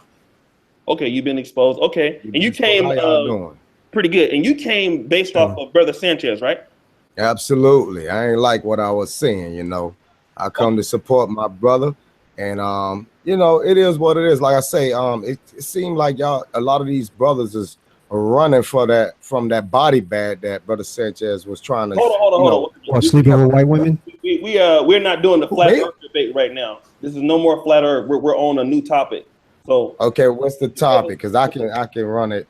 Whatever. Okay, what we're talking about right now is can a person be pro-black while married to a non-black person or conscious? That's absolutely. Okay. Explain why. How can the color of a skin of who you in love with and stop you from loving your culture? How? I don't let nothing. That's just like me saying because you know, somebody got a promotion, I'm not gonna stop. I'm gonna just stop trying. It don't make no sense. If I choose to fall in love, with somebody from a different culture. Y'all like to use the term race. I use the term culture because that's what it is. We're just different. We have different cultures. You understand me? That's not gonna stop me from loving my own culture. That ain't gonna stop me from being pro-black. Or I mean, I look at it like this here. If we was different races, first and foremost, we wouldn't be able to reproduce with them. That's just common fucking sense. Excuse my French. If they're supposed to be so much of a different race from us, because there's no other, you don't see dolphins having babies from goats and shit. If they supposed to be a different race, could somebody please explain to me why can't we reproduce with them? And vice versa. So I don't like having I don't like that label shit. That's just another way to divide the human race and focus on dumb shit. We're supposed to be out there trying to focus on the people that suppressing all of us. Like the brother said earlier, and that's the same thing I be trying to put out there. I don't give a damn what culture you belong to. When you eat that food, it got GMOs in it. When you're drinking that water, it got fluoride in it. I don't see black people running around talking about we the only ones eating poison and drinking poison. They're poisoning everybody, man. These 1%ers or these elites, they the ones that control everything and they don't give a damn. As a matter of fact, I have to constantly tell my culture that we got people at the top too that are black. You think that it's only one race that's running all this? That's how I know my culture need to wake the fuck up, because it ain't one race that's running all this, man. Y'all better wake up and really see what's going on. I see you saying it's not that bad. The thing is that okay, so this is a military society. I want to hear y'all blame black people too. That's fucking us too then. Stop telling. I don't want to hear that shit about white men this and white men that. But the blacks that's at the top, y'all let them get a pass. Y'all niggas got soft, man. That's the problem. Okay, let the brother get in. Go ahead. Let me go ahead and do this. Let me serious. I'm gonna come back to you. Thank you. One stop. I'm gonna go to this brother FamG. Let him weigh in. I know we got a lot of brothers with a lot to say. I'm gonna fall back. No problem. Yeah. So let's let FamG rock. What's up, FamG? Welcome to the show, man. So thanks for having me. Peace, love, respect to the panel, both sides. Caveat to what been exposed has just been saying. He took the words right out of my mouth. Have no problem with the black conscious community. Y'all my brothers and sisters as well. Actually, that's where I started from. What I don't like or what I see is the main tool that's used is the ethnicity, the diversity between us when we're all human. And the topic at hand that we have about dating, if you're conscious, another race, heck, like the brother was speaking earlier about the book being published. I mean, sees us networking and coming together and strategizing to get ahead as a whole. What more better tool than they have than to keep us, contemplating and delegating and deliberating on these little bullshit topics, excuse my French, about race. When we need to be getting ahead and trying to teach each other and expose the fucking buffoonery that's going on, that's keeping us in this state of reality that we live in. So, I mean, yeah, we have to be open-minded and we have to get past it and take our biases and push them to the side and learn together and then come together, because I guarantee you we all have something as far as knowledge associated with each other. We might just not have all the same chapters in the same book, but we all have something in different chapters that we can all relate and connect and move forward together. You know what I mean? Okay, cool, man. I'm gonna come back to you. That's all I want to say. I'm out of the debate for right now, but I don't know. I'm going to my 3rd year in medical school. This is what I know. The brother made a good point and said that everybody's being poisoned. But there's a saying that goes around: when white people get the sniffles, black people get pneumonia. Okay? This is what I mean. White person, let's say for cervical cancer, for example, any woman can get it. Black women in general are more prone to get it. Most diseases that are cancerous or that can kill you, black people are more prone to get it. If there's anything that affects white people, black people are more prone to get it. If you do not realize that, and if you do not want to accept that, then you got to understand that while there are people at the top, and if white folks get it, niggas getting it triple. That's all I got to say. Think about that, because the statistics prove it. If white people get affected by something, black folks get triply or quadruply affected by something, which means there's not the equality. So what I'm saying is, if a person wants to take a stand like Brother Sanchez, he says, I'm not pro-black. Fine. He's out of the discussion then. Right? He's saying, I'm not pro-black. I don't give a fuck. But you cannot say you're pro-black and defend that and complain about it, but then deal with people who you say are oppressing you. That's my point. Let me get to this brother right here, K Swim 1214. Let him speak on it. Go ahead and unmute yourself, brother. Welcome to the show. Hey, Oshay. Oshay, you missed the brother food clothing right there. Okay, you good. Shit. Oh, go ahead, food clothing. Go ahead, food clothing. My bad. No. I didn't see him. You right. Food clothing, What's man. going on, brother? How you hear me? You hear me good? Man, I'm glad. Yeah, I hear you good, man. Glad to see you come in. And appreciate you. What's good, brother? And then what I want to talk about, though, is too, when you're dealing with, we've been talking about a lot. We've been talking about a supremacy system. I don't put it as when you research it, you're researching as a white supremacy system. But just like Brother Sanchez said, it's not a white supremacy system. It's a supremacy system. It is the people who have the power. And power is the ability to influence others' behavior. So now we got to realize this. We give them that ability to influence our behavior, and that fuels a so-called supremacy system. Let me break this down. We say and we complain about all the things that we see inside of our communities. Well, it's not communities. We don't have communities because we have neighborhoods, because we don't control the commerce, and we really don't have unity. So we have neighborhoods. So now what I'm saying is that if you agree that, say, a supremacy system is putting you in the position you're in today. So now let's look at what fuels the supremacy system. If you say they put guns in our communities, but guess what? Who pulled the trigger? If you say that they put drugs in our community, then guess what? Who sells the drugs and who uses them? So now when we start looking at these dynamics, we control our own destiny. We give them that power to influence our behavior. And then when we get on the race term, when you get and you dig deep into race, all it is saying that a specific group of people obtain certain characteristics and attributes. So now that is true. Right now we can say Koreans survive, or Koreans achieve better in a systematic education system. Is that true? They hold certain characteristics. Is it wrong for me to say black people are more athletic because they have certain attributes and characteristics? No, it's not. So that whole term racist or race, we need to get off of it because it don't identify with somebody being superior or not. It just that say that these people have different and specific attributes. But we fall into a scenario where we hurt ourselves because to think about this, we talk about unity. And then now we cannot preach unity when we don't have unity in our own neighborhoods. Our own neighborhoods have to obtain unity first. So now if you are pro-black, then all your topics should be based on stuff that's affect my neighborhood and stop blaming the white man. Because if you blame the white man, then they would never, your people would never be accountable. And I would say that I would use this analogy and I'll fall back. A lot of pro-black people like to do this. We got to protect our black women. We got to protect our queens. So every time that a black woman do something ratchet, a black man will jump out in front of them and jump and get hit by that car.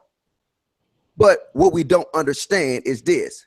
She will continue her ratchet behavior. She will continue her tendencies because she always knows somebody will be there to protect her.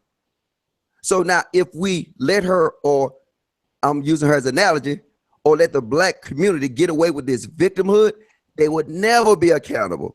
And if you're never accountable, you would not understand respect. And if you don't understand respect, you would never have unity. So I say to this, if somebody wants to date outside of their race, then guess what? It is positives about that. And we can't sit here and say that that don't make him pro-black. That make him anti-black. And that's how I like to look at it. If you're pro, you're anti. So now we got to start digging ourselves in a hole with terminology that a lot of times we don't understand. We accept it. The whole term coon, we don't understand the definition of coon. We accept that. And guess what? Everybody uses it. All right, I'll fall back now, brother. Y'all are disillusional. I'll let the next brother talk. Okay, let's He said, hey, can he explain how I'm disillusional? Because everything I stated was just sheer facts. Let's just go to the other brother. Rock out, next man. Yeah, let's go to the K-Swim. I just want to sleep with white women, that's all. Yeah, man. Brother right there, man. That dude right there was wild for that, man. Like, come on, brother. We don't need to go there. We don't know each other like that. Did you see that what he had to say? Let's keep it to the topic, and we will, stick. I have some personal feelings either way, but let's try to keep it with what we got. And Sirius, I'm gonna let you rebuttal, and then after you get to K-Swim, we'll go to Nick and then to Sirius. Go ahead, K-Swim. Welcome to the show, man. What's up, man? It's Dominique right here right now. So before I go, the question is, can I be conscious and date outside of my race? Is that the question? Yes, sir. Okay, well, my fiance is what I guess everybody else would call white, but that doesn't mean I don't have love for what I would call my people, someone who looks like my mother. See, the consciousness with me is like, okay, it gets to race is an illusion. Like, who cares what color your skin is? It gets deeper than that, because once you find out that everybody's the same upon this flat plane, I mean, you keep talking about we can't go to flat plane, but that opens up the truth. That's what opened up to me about, race being an illusion. Because, of course we know what happened in history. Everybody want to talk about history, but the fact is right now we're all here and we're all getting the same type of treatment. We all getting the same type of beating. Like you said, everybody drinking the same poisonous water, just eating the same poisonous food. But you're telling me that I can't be conscious and date outside my so-called race. Like, to me, that's not being conscious when you think there are still races out here. We're all the same. Like, it's just melanated people and non-melanated people. That's just it. Like, that's still the same. They all come from the same gene. I mean, I'm not even gonna get long-winded on that, because I heard the comment about earlier. I'm not even gonna get it. I mean, it's just silly to me when we want to point out, keep pointing the finger at a certain race. That's just silly to me. I don't see that as being conscious. Okay, let's do that. Hey, can I just say something? I want to know who the fuck died and made these niggas the say-soers of what's conscious, and I want to meet this motherfucker. Tell him to come meet Dread. So I want to meet him. Cause y'all niggas talk like, oh yeah, boy, if you date outside your race, you can't. Who the fuck is you to tell somebody what they can and cannot fucking be? You sound like just like the fucking elites, putting up barriers and putting up and labeling people. Who the fuck died and made you niggas come out and tell somebody else what the fuck they can't be, man? Okay, I want to know. Let's do this, fam. So thank you for that. Let's go to this person, Nick. That's real talk, though. Yeah, it's real. Yeah, we gotta be respectful though. Yeah, let's we have a panel. Let me tell you this real quick. You know, I know we have a lot of people. This can be very heated. Okay, I actually disagree with every fucking body on this panel. Okay, but Except me. Except for you, I disagree with everybody. I actually live in Poland, so I got my reasons for disagreeing. But once again, y'all all make good points. Let's keep it professional. We are all black men on here, except for my boy Nick. So this is a good stream. You guys are very smart, man. Let's try to keep it clean. All right, let's go ahead, Nick. Let's now. I don't know if this will be interesting because you're a non-black person. So that is true. Let's talk about it from your perspective. What is your ethnicity? I don't really like to identify, and then that technically I'm a Caucasian, but I'm like a mutt. I'm mixed with lots of Native American, like a couple tribes there, lots of Irish and a whole bunch of bullshit. It's a mutt. I wouldn't really put a label on it. What would you think people would identify you as? You know, your grandfather. Well, just looking at me, people would assume and label me white if people still want to label races. Okay. What's your perception on a person being? I'll flip the script for you. I don't know if you're pro-white or anything. But I'm pro-community. Pro-community. Do you think a person can be like pro-black for the black community with a white husband or a white wife, in your opinion? Definitely. I don't think the person you choose to love reflects on what you think about your own people, if you want to say that. I don't know. I don't have too much to say on this. I don't know. My first girlfriend was black, and she's awesome.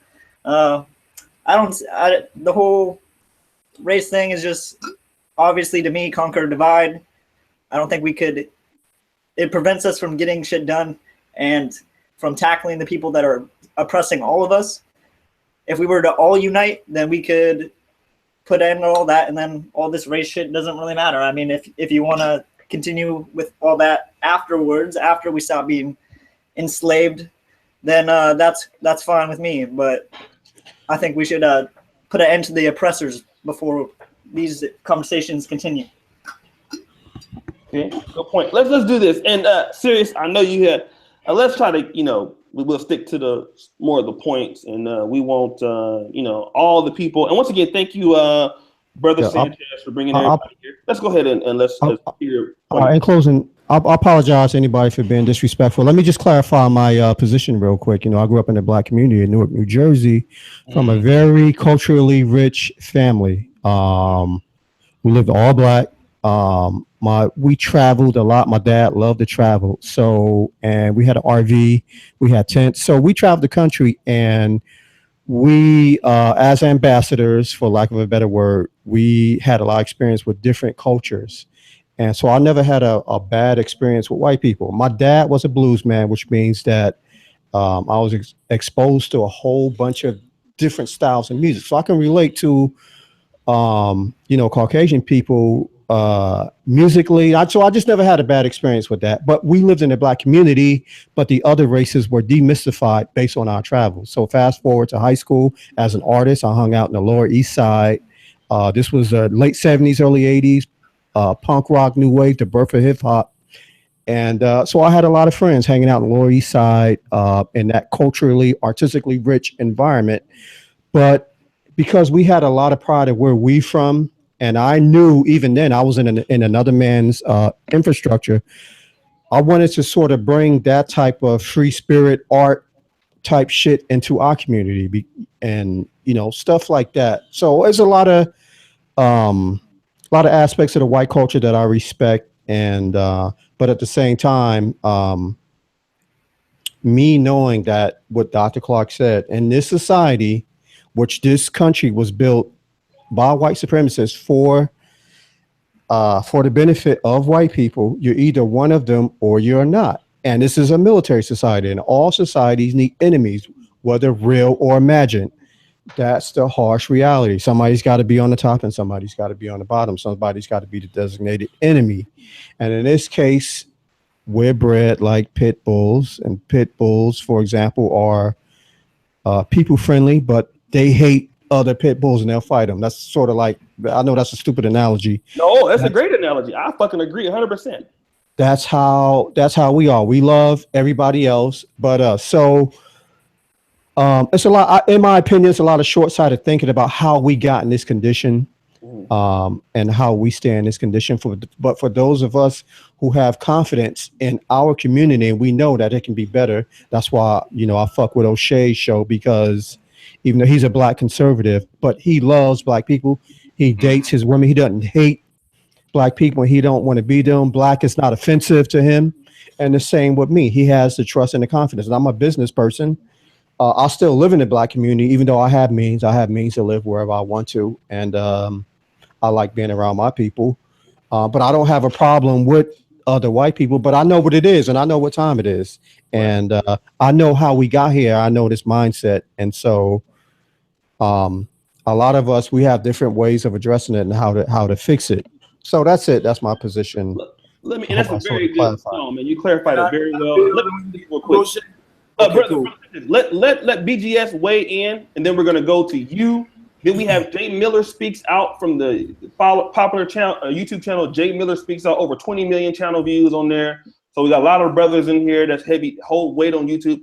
Let's let BGS weigh in. We're gonna let Brother Sanchez build, Jay Miller's build, and we're gonna go back to my man right here, one stop, and we're gonna go in that order. Go ahead, BGS.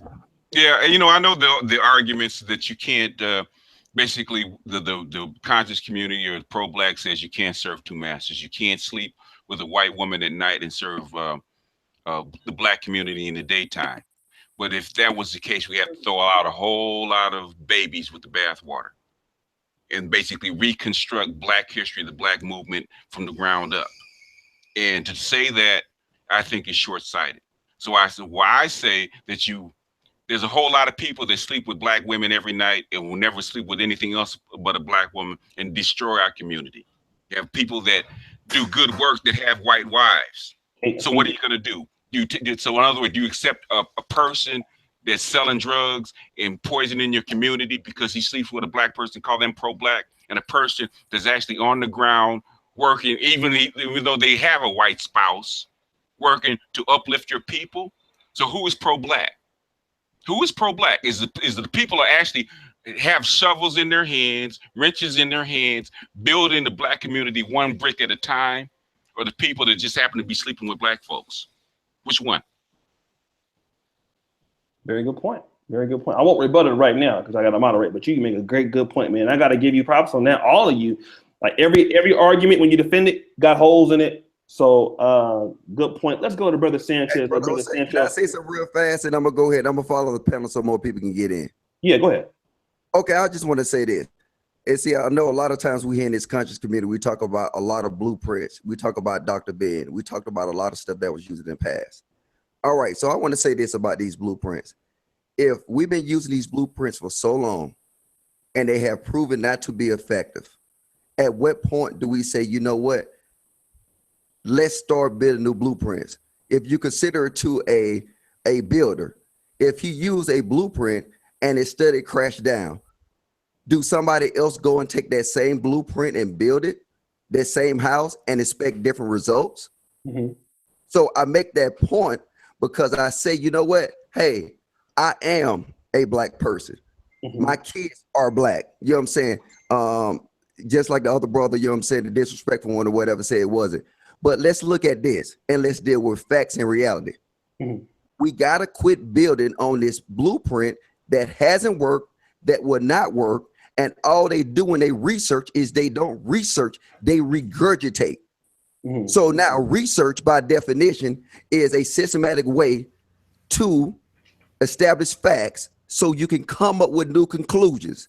So now, if you're still using the same conclusion that the Black Panthers used, the same conclusion that Marcus Garvey used at a different time, and you already proved that this blueprint hasn't worked, and you continue to use it, and it still hasn't worked, at what point do we become stagnated? At what point do we say to ourselves, you know what? Let me use that blueprint and refine it or something, but you cannot use the same blueprint. That's why we're in the predicament we're in today, and we easily blame white people. Okay, let me do this. And I say this too, and I fall back. Yeah, we gotta now fall my back. brother, soon as my brother came up, I can't think of his name, the white guy. Nick. Soon as he came up, I saw a lot of people faces frown. Now I'm gonna make this statement here. Like I said about race, it's characteristics and attributes. If she started breathing it out of her neck, then that's something different. But when I'm basing on characteristics and attributes, that is the only difference between me and her. Even if I say to myself that, hey, I still choose to date black, which I do. But I know this, the blueprint that I've been given from Dr. Ben, Dr. Clark, Marcus Garvey, it will not work today. And I would not continue to build that. Okay, let me stop. Good point. Let me do this before because BGS, I want to try to rebuttal just real quick and go to Brother Sanchez. What you're saying is, well, in the situation, what would happen if we have a black person who's in the community selling drugs or a white person that's building the black community? Now, when you put it to those two terms, okay, well, it's very easy for a person to look at that argument and say, I'd rather have the white person who is black person who's married to the white person who's building the black community. But once again, that's almost like me saying, would you rather have the Datsun or the Corvette? People are going to take the Corvette, but let's deal in reality here. And everybody on this panel knows this. Many black people who deal with white people, you can say you love black people. You can say you care about black people. But the people who are building the black, I'm gonna take a risk out on here. Many people who intermarry with other races are what I would consider integrationists, meaning that they want to get the fuck out of the black community and get the far as fuck from it as they can because it's dysfunctional. Now, this typically happens when you ask a person, where do you want to live? Do you want to live in the black community?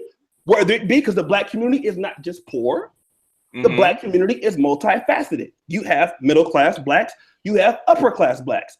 If you ask black people, where would you want to live? In a white community or a black community of equal sources? Most people gonna take the white community because black people, I ain't gonna lie, even amongst the richest one of us, we got a lot of fuckery going. So the people who want to deal with non-black people, in the most part, are not for black agendas. If you don't believe me, we can look at the conservative Republican Party.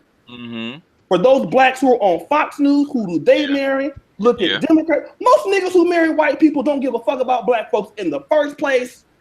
That's true. And they want to get the fuck away from black. Let's just keep it real. So what was my They argument? probably come from bum ass families. That's why. What was my argument? Let's just keep it real. Hold 1 minute, Eli. What he did though, he didn't even answer my question. Okay. See, But hold on, wait. Hey, is this live stream stuck? It's like it's stuck on one person. Listen, bro, you already talked. Fam.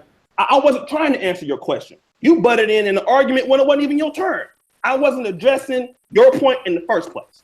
What point I wanted to make had nothing to do with you. I wasn't obliged to answer your question, and certainly you wasn't even supposed to give a goddamn statement. So listen, we're all just making our points. I just wanted to build on it real quick. Go ahead. He was addressing I think the stream is stuck. Excuse me, y'all. I think the stream is stuck on like one person's avatar up top. I don't know. I'm looking at it live. It's like stuck on one person. When you talk, you can't. It's not changing. Just FYI. Okay, he might have to just click on it. It's all good. Yeah, we cleared it up. Let me just because it was a lot of stuff being said.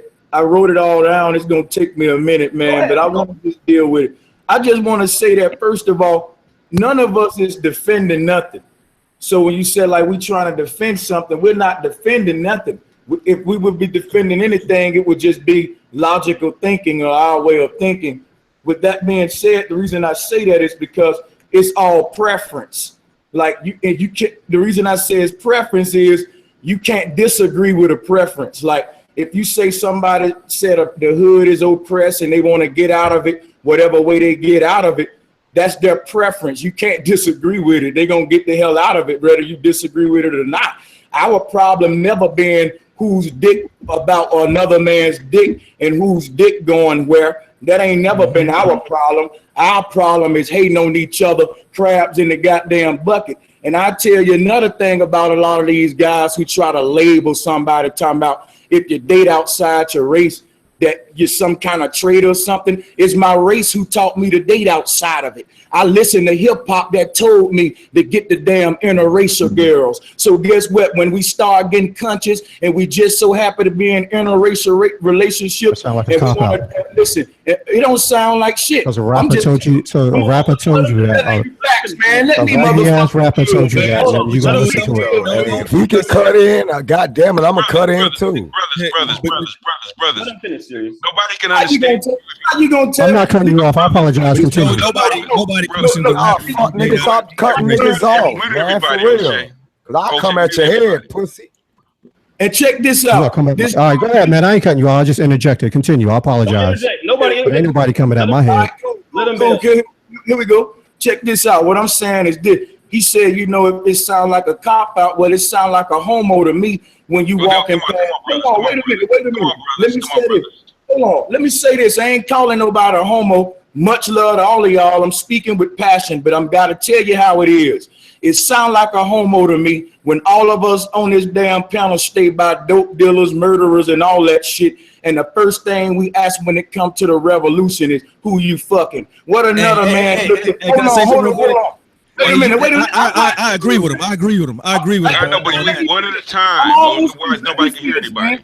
Let me finish. You know, when somebody starts speaking out and telling black people the shit they need to hear, I hate when a black man start worrying about what I'm doing with my dick. That's homosexual. Let me tell you something, man. I used to do gangster rap.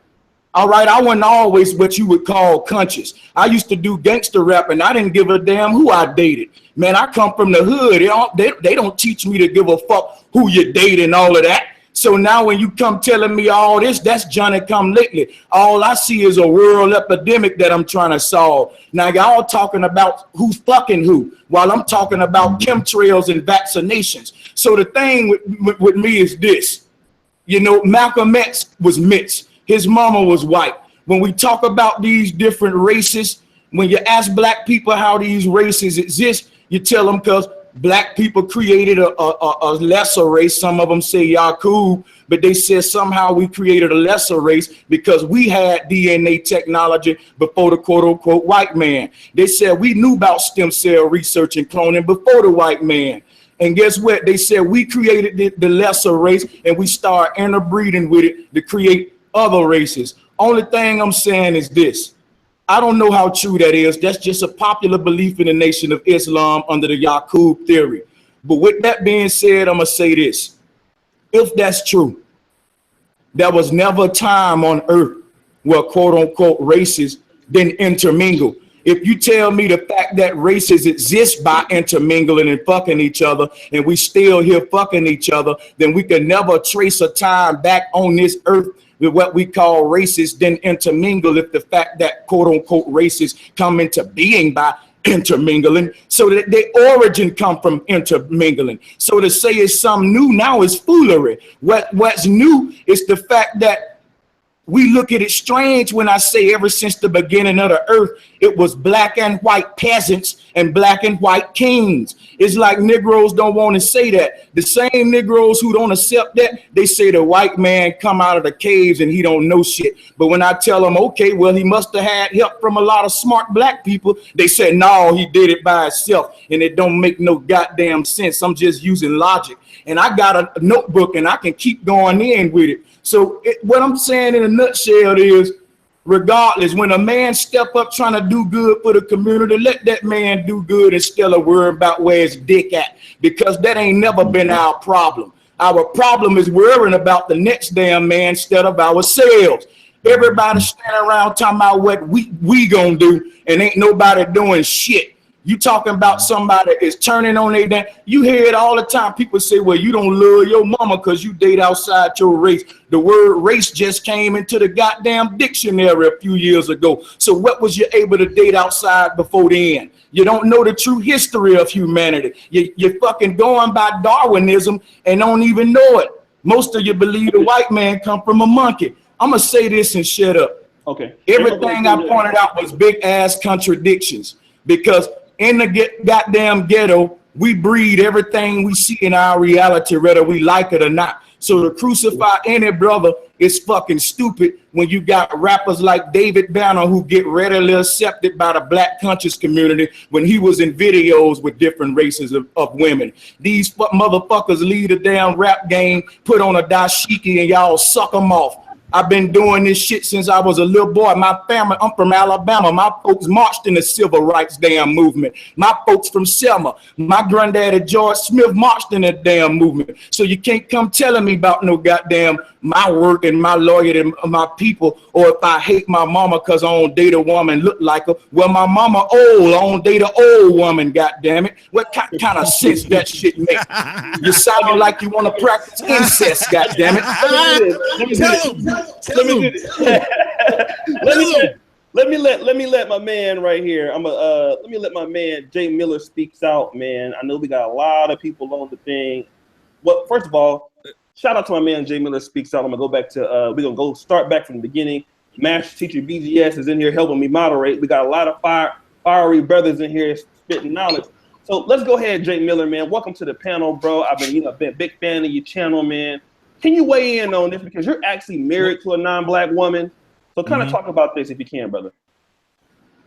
Well, when it comes down to it, I mean, you know, I have the same exact theory that a lot of the brothers up on the panel have. I have the exact same thoughts. You know, I mean, it's just like, you know, who made anybody else, or who gave them authority to tell you who you can and who you can't be with.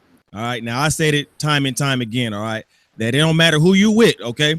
At the end of the day, you still a black person. You still gonna get treated like you black, you know, just because you with somebody white or whatever, you know, Asian, Hispanic, whatever the case may be.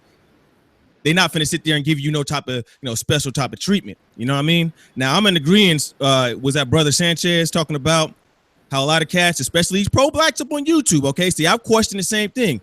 I'm starting to question a lot of these Negroes' sexuality too. Okay, because you have to really question yourself and ask yourself this. When you have another man, okay, worrying about who another man is sleeping with, okay, something's wrong with that person, okay? And up on YouTube, especially up online, they bring, like I said, the dysfunctionality of the black community comes up on YouTube. You have to question another man's sexuality when he's worried about who another man is sleeping with. The problem is a lot of cats, you know, I've said this before, black folks, just in my own personal opinion, they don't really want to see other black folks, especially black men, be happy. Okay. Now, you know, yeah, I got a black mother too. You know what I mean? And I'm gonna keep it honestly 100. I mean, like I've told cats before, my family come from the street. My mother, my father been in the penitentiary and everything else. And I can tell you right now, my mom wasn't really worried about the fact that if my wife was black, her most concern was bringing home somebody decent so I could be happy. You know what I mean? And my mother's black. So, you know, you got a lot of cats. Oh, your mama was black. I'm not trying to think about sleeping with my mama either, though. You know what I mean? I'm not. I mean, real talk. I mean, let's go ahead and keep it real here. And the thing about it is, cats bring this nonsense up on YouTube. All right, let's just go ahead and keep it all the way 100. How many cats you see walking up to people up on the street, especially up in the hood, question them about their white girl, their white dude? How often do you see that? I've never personally seen that one time. How often do you see, you know, cats? You know, especially I have to, you know, when I think about people that's, you know, claim that they're pro-black, I think about people that's really for black people. Regardless, just based off the fact that you black, you know what I mean?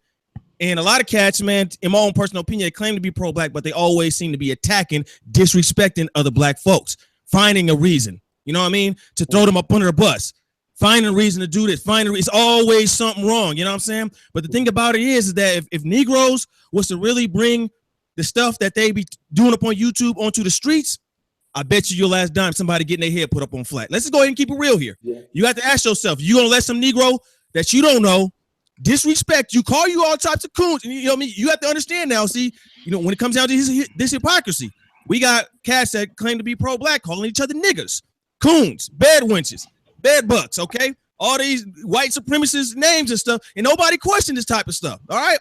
How can, in my personal opinion, if I say I'm pro-black, all right, and I say I'm for black folks, my thing is this: I'm not gonna go around disrespecting no black folks, especially ones that ain't harmed me. Let a black Negro up on here have a difference of opinion. These fools going in upon them, okay? They ain't killed nobody, and just like I make that one video with a black woman, okay? She set the 72-year-old man up on fire. Come to find out, she didn't even know dude. All right.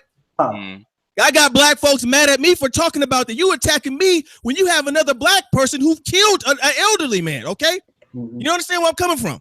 Yeah. You know what I mean? So my thing is this. I mean, I'm not finna question nobody about who they with. My only thing is this: when it comes down to interracial dating, all right, when you date interracial, I've said this time and time again, do it specifically off of love. Don't sit there and get with somebody white. If you're a black dude, don't get it with a white woman, then start talking crazy about black women, down on black women, all that type of stuff. If you're a black woman, don't get with a white man, then start talking crap about brothers, all that type of stuff. That tells you right there that you in it for the wrong reasons. It's supposed to be for love. You know what? As long as they not, doing anything nefarious to black folks, and I'm not really tripping off it, because the reality is this: is that when you see black folks in interracial dating up in the hood, most people ain't running up on them talking crazy. Now that one dude that approached that one couple, that was an exception. But had that been me though, I would have gave dude to show that he was looking. I would have gave people a viral video just to prove a point. That's just me though. You know what I'm saying? That's just me, because see me, I don't have the time and patience for all that type of stuff. And like brother right here with the locks was saying, like, man, who appointed these Negroes to feel like, like they like the black police and stuff? Everybody, you know what I'm saying? Like, come on, real talk. I've been up on YouTube for a while. Every single person now is a coon. All right, every single person, no matter what you do, you're a coon. I've seen people call Oshay a coon. I've seen people call Jay the Black a coon, me a coon. And the thing with black folks is that, see, like I said before, we could talk about white supremacy and complain about this, complain about it. It's easy to get up on YouTube behind a computer screen shouting that pro-black type of stuff, this and that, woo woo woo. But what is you gonna sit there and do for yourself? You know what I mean? A lot of these cats, man, like I said, ain't gonna bust a grape up out of fruit stand. My own personal opinion. I mean, because you know what though, should I say? I don't want to go ahead and I don't want to go ahead and call them savages, but they live in savage life. And I asked them on camera with guns, 30-round magazines. Have any Negro ever came up to you and called you a coon? What would you do? And I already know what they about. You know what I'm saying? They told me no, not one person ever do that. You know what I'm saying? But here we got cats to get up on the internet. All this disrespect. In my own personal opinion, you cannot be for black folks disrespecting black folks for any type of reason. Now, if it's a black folks, let's say like Sheriff David Clark now, you know what I mean? Now, to me, bro, Sheriff David Clark, I see, I don't use the word coon, but I say he's a bootlicker. He's a sellout to me. Yeah, I'm just going to keep it real here. I'm not going to say too much about dude because he a cop or whatever. This is the internet. And that's another thing a lot of cats don't understand, man. We up on a public platform.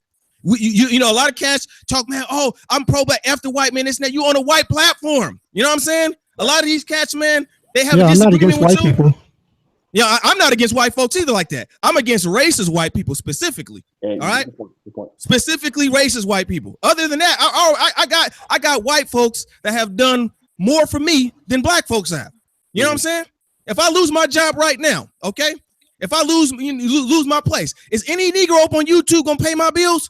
Just for me being black? Because this is the way they talk up on here. You know what I mean? That you have to, no matter what, you have to stick by black folks. If you sleeping with somebody outside of your race, you sleeping with the enemy, okay then. I'm gonna go ahead and ask you guys this straight up. Now, my wife, like I said, my wife is mixed. You know what I mean? Mexican family, Mexican, she was raised up on a Mexican side family, had a white dad. All right. Now, I find it very funny that here my wife is a non-black person. Ain't never called me a nigga in her life. Don't call me no coon, seller, all that, Uncle Tom, none of that type. And what's crazy, all these terms are the wrong terms, all right? In my own personal opinion. But here you have somebody that's black, though. You supposed to be my own brother, my sister. You would call me a nigga. You gonna call me a nigga, though. Real talk, though. You understand where I'm coming from? Powerful thing. You understand where I'm coming from? How is it that my own wife, we don't even use the word up in the house, okay? Mm-hmm. She got enough common sense not to use that word. Hold on real quick. She got enough common sense. Just let me finish this real quick. I'm sorry, bro. But she got enough common sense not to call me a nigga, coon, disrespect my people, know nothing. But here, my own black folks, if they have a difference of opinion, oh, you all types of niggas. I didn't have black folks call me NIGG or niggers to really I know that get word. under my skin. All right, bro. I can almost understand where you're coming from. Let me just say this. So as a business owner, the person that lives in the black community or predominantly black community, from time to time, I have a small business, so I employ, other black people. And so I'm from a thorough family. I don't want to sound like a douchebag. So we had things, and we wanted to sort of continue this thing. You know what I mean? We were never really in competition with other black people. We didn't look down on black people, but we want to bring them along. There's other black people that all they know is the struggle, and that in their bubble, every other black person was the enemy. It's like the crabs in the barrel, and they were all competing either for acceptance, competing for the few crumbs that are left. And so that transfers out to this day. Most of us hate each other, and anything black to them, like, we don't respect each other. We don't like each other. The burden, I might have lost the words. It's just this hyper competition where anything outside of blackness is bad, is good, and black itself is suspect. So we're trying to combat that. And so how we feel that anybody that's dating someone that's not in the family, there's some type of psychological injury, there's some hate, because how can you do that? How would you not want to uplift and raise people that look like you? And because those other people don't want you, they don't like you, because you're not one of them. Okay, let me do this. So that's a good point. I want to go back to this brother right here. Hold on. This brother's been waiting to speak, man. 1 stop 4. I know, listen. Black men gotta share the mic. All right. I know that's one thing. I just I apologize for my pedigree. No, that's right. No, you're all right. You're fine. But one thing we gotta do, brothers. 2 things. This brother right here, we gotta let him talk. He's been waiting for a long time. The other brothers waiting for a long time. All right. We can make our point. Let's move the channel. Now, also, one thing before we go, people are complaining about there's a gentleman that's stuck on the camera. I think it's this brother right here. This brother who is what's this guy's name? Qasim? Yeah, Kaswim1214. Can you mute your mute your camera? No, not your camera, your microphone, because they can't see any of the other brothers talking. Yeah, probably be the best thing is to take him out and bring him back in. Okay. I'll have him because if you eject him, he can't come back. So have him take himself out. Have him take himself out and then come back. No, he just muted his mic now. He's still stuck on there. If you look at the actual live stream, he's stuck on the live stream. Oshay, click on his icon and that ought to stop it. Okay, I believe. Yeah, you might have him highlighted. Okay. Then, bro, Sanchez, you smart, man. Okay, let's let this brother build right here. Man, y'all got me saying that shit now. 1 stop 4. He been waiting for a minute. My bad, fam. Glad it's all good, brother. It's all good. Hey, my name is You've Been Exposed. I don't know why. You've been exposed. Okay, let me write that down, man. I want to fuck your shit up. Let me do this, man. I want all y'all to come back, man, because I didn't know of you guys before. I don't know if you knew who I was, but I'm glad to meet you. Yeah, I seen a video. I think you and Brother Sanchez had a video. That's yeah. You guys got to come back, man. Y'all drop us some real knowledge. And listen, even though I don't agree with some of that shit, some of the shit y'all niggas talking about, I agree with. I can't lie. Y'all talking some good shit. All right, go ahead, man. Love. It's all love. But you know, what you want to say, fam? I'm gonna keep it 100. To me, I think that ultimately is laziness is our culture's problem, and we nitpick and we try to we point the fingers at anything to keep from building ourselves up. It's easy to hate. It's easy to say the white man is this, but it's very hard to say, damn, this shit is in our neighborhoods. We are responsible for that. It's very hard to say that. When I go, bro, I growed up in y'all can hear it in my voice. Oh, yeah. Ain't no sucker in me. So I know what it's like. But I was able to get myself right and get my people up out of there. But I'm not dumb. You understand what I'm saying? And I used to be just like that, blaming everything on the white man because I was brought up like that. The society that I grew up in taught me that shit. And it taught all you niggas the same shit, and y'all used it. Y'all using it. A lot of them, I ain't gonna say y'all, but there's a lot of brothers using that shit to make money off it. What happens to a lot of these brothers? I agree. Thank you. A lot of these brothers are using this shit to make money off it. I don't peep game. Thank you. Game. Because think about it. What happens when everybody unite? Think about this. Would they have a platform to talk about hate the white man if everybody united? Hell no. Their whole infrastructure would collapse on itself because they'll look like damn fools talking about black this, the white man, he's the enemy, blah, blah, blah, when everybody is living together and doing all right.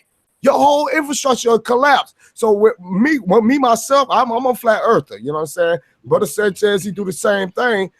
What we bring to the table jeopardize what they built their whole infrastructure on. I talk about unity because that's what it is, man. It is. We have to unify because the shit that they spew every single day, bro, has not got us out the situation that we've been in. And that's a fact. These brothers out there, they go on the corners, they say this, they say that, but we don't see no change.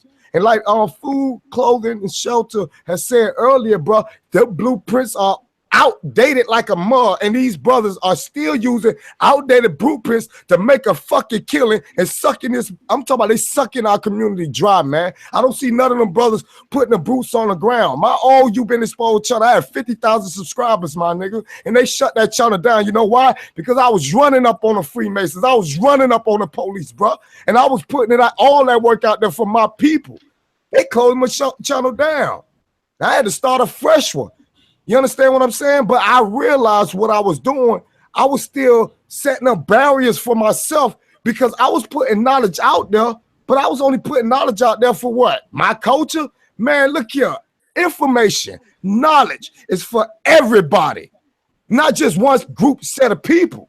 And we need to understand that we have to learn from one another. Just because they're a different skin tone, that don't mean I can't learn from my Caucasian brothers, my Japanese, my Asian brothers. That's our problem. We don't even sit down and say, you know what? I enjoy your culture. I want to learn more about it. But if you want our Caucasian brothers to really, really help us, let them understand us, man, for real. And stop pointing the damn fingers. I yield, man. Word. So let me jump in on that because everything they've been saying, that's what I've been wanting to say. Those blueprints are outdated.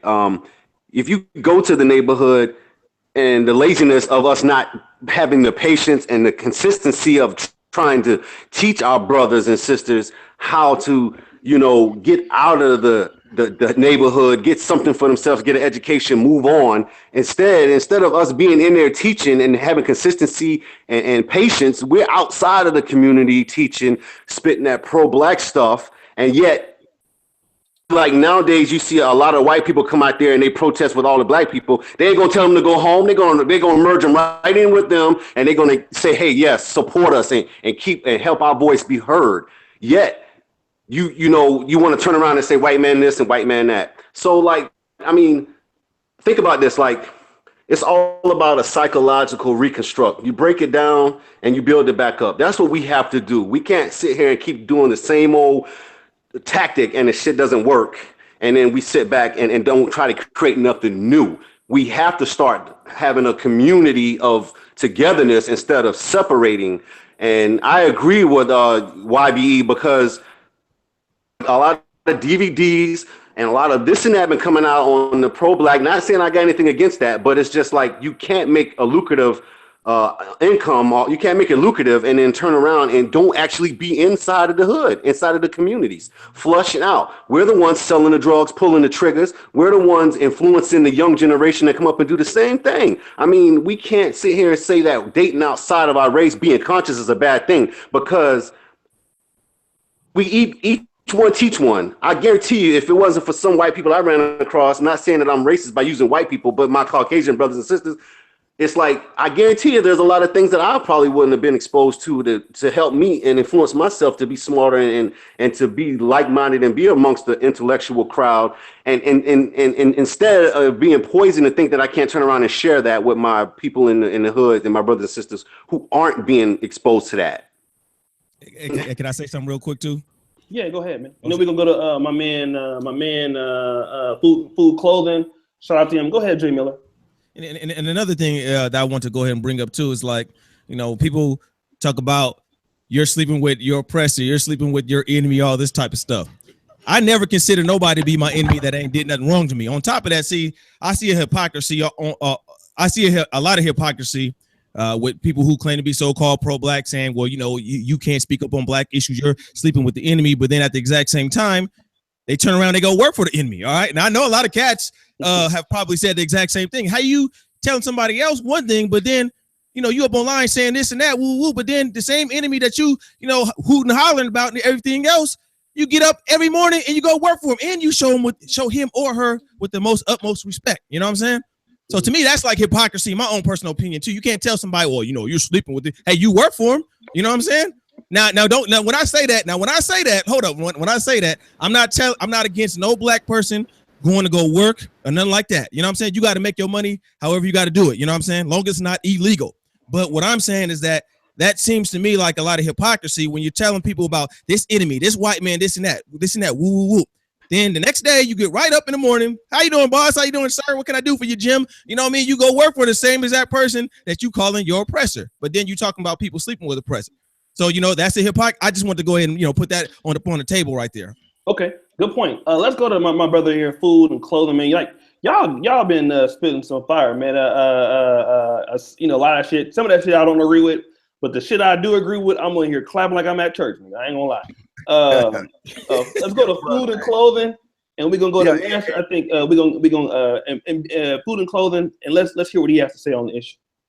Yeah, brother. I mean, it's never love for everybody on the panel. Like I said, you know what I'm saying? I'm definitely going to subscribe to your channel because at the end of the day, we can just build off of that, or we can just establish new ideas. And see, that's why I come off at. So, but my biggest thing is that what we talk about, you got two different aspects that you can approach it. You can approach it through accountability, or you can approach it through victimhood. So now, when you're dealing with victimhood, a lot of times that's something that was in our past.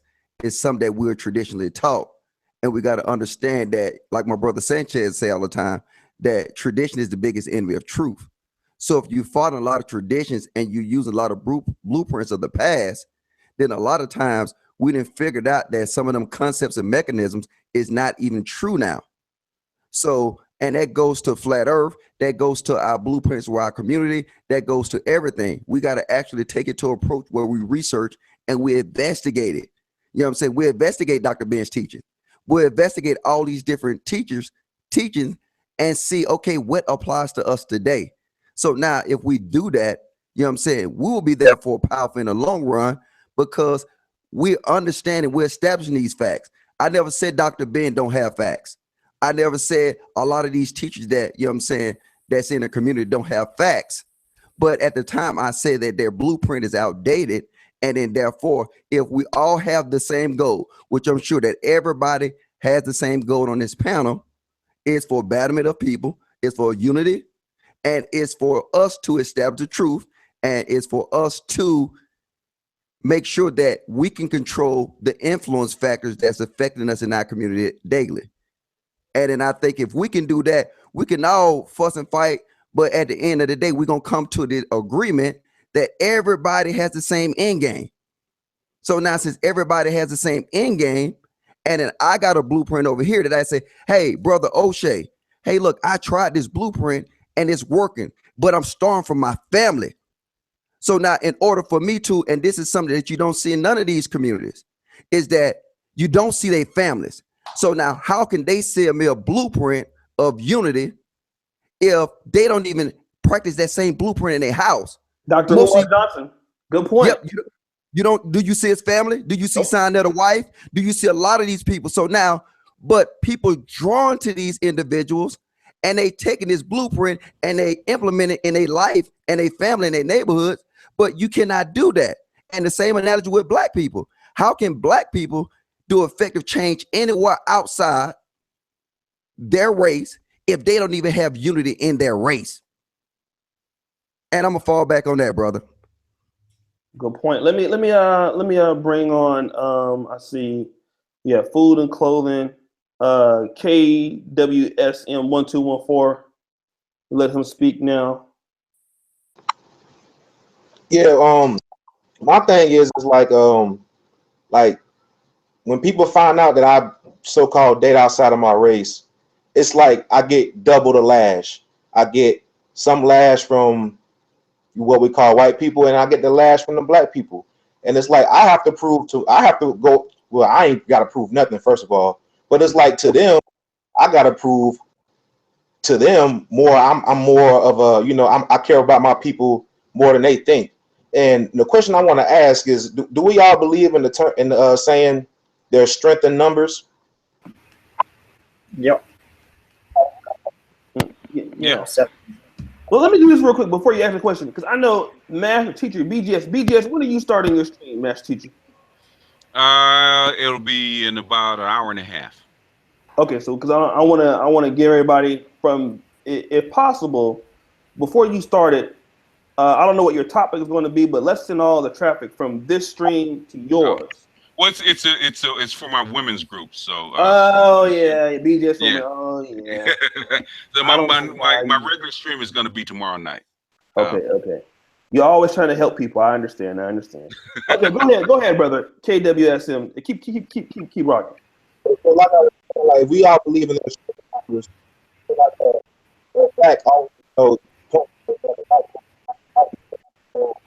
You're breaking up, fam. Yeah, you're breaking up. Okay, he got doo-doo wireless. I know how that doo-doo wireless, yeah. Doo-doo wireless, man. Okay, we're gonna come back to you, bro. Let's go to my man Nick.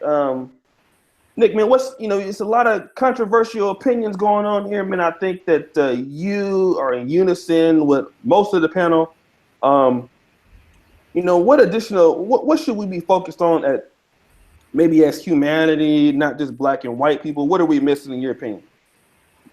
I think we should just put a halt to this whole black and white conquer divide. I think it's doing more harm for all of us than good. And I don't think either race can fully free themselves without unison of all of us. So I don't know. It kind of blows my mind that we're still having this topic. I was thinking we were going to go into some other things, but this is fine. No, we had the flat Earth before you got here, man. I know, and then I came in. But we're gonna do this is what I'm gonna do. I'm not gonna have the stream on too long, man. It's hot as fuck. I don't know if you guys know this. I'm actually live in Poland. I'm actually in Poland right now. So it's damn near 2:26. But we're gonna. Me and Brother Sanchez have been putting together some fire ass shows, and the Master Teacher BGS came on and made it even more fire. So we'll go to the last two people. Go back to go back to Sirius. And then we'll go back to Brother Sanchez and BGS, and I think we can pretty much end it because I'm hot as fuck. I'm ready to get my ass in the bed. My girl waiting on me and shit, nigga. I ain't got time to be dealing with this shit no more. I'm tired of you niggas. So I'm just keeping it real. So let's go ahead and listen to let's see. So Sirius, go ahead and weigh in on it, man. Oh, Jay Miller left. Oh shit, what happened to Jay Miller? He just bounced. Yeah. Hey, you know what? Let me just say this, and we can wrap it up. I feel you, man. Let me just say shout out to my brother Oshay, man. This is dope right here. It ain't no disrespect to nobody on the panel. Much love to you, Sirius Live, and my brother Eli too, man. At the end of the day, man, I love y'all brothers, and it's really no disrespect. It's just a mentality that I see at play that just really irks me, because I'm gonna tell you something. I had the luxury to I came up in a hood where we was never taught that nothing was wrong to date outside of your quote unquote race. And that's crazy because I'm from Alabama. I remember seeing the KKK when I was little. But I'm gonna tell you this though. When you come from a certain lifestyle, the brother says a cop out, hip hop promote quote unquote interracial dating. When I just told you all of the quote unquote races is a result of what we would call interracial dating. So it always existed ever since races existed. So it's nothing new. So that clearly haven't been a problem of humanity. So what I say is imagine the possibilities, because what we're doing in the quote unquote black conscious community is too caught up in the impossibilities, meaning that it's impossible. You'll never reach a day where you're going to stop every single black man on earth to screw who you want them to screw and not date outside of their quote unquote race. You gotta admit, man, that may sound good to you, but that's impossible. It'll never ever happen. So let's focus on what's possible, okay? Because that's clearly haven't been a problem. So what I would say about that is when we talk about integration, it's hypocrisy because if you got a job, you're integrated. I mean, it irks me that we can work together to stock rich men's shelves. You work with black and white people at Walmart, McDonald's. You work together to stock their shelves. But guess what? We can't work together to overthrow the powers that be. To question them about the shit that's directly affecting our kids because it's a child right now getting vaccinated while we worry about who's screwing who. That irks me. This is what YouTube has turned into, a mundane type of consciousness where it's a bunch of mess and we got coon roast and child, you know, he fucking him and she fucking her and we ain't getting no goddamn well. You know, it's sick. And I'm a young man saying this. And when I see older cats like your Sarnettas and the likes and all of them caught up in this type of stuff, it irks me because I'm through playing. I don't care where the man who he's screwing because goddamn it, it's impossible for you to make every man screw who you want him to screw. So we got to focus on what's possible. And like I said, if we can unite to stock rich men's shelves, we can unite to overthrow them. And you know, that's just the way I feel because when I'm gonna say this and I'm gonna fall back. When I was a rapper and I was in the hood, I was rapping about black on black crime and blowing niggas head off and shooting them in the face. Guess what? All that shit and rapping about, you know, just reckless living. People praise me. They bought my albums, man. They supported the shit out of me.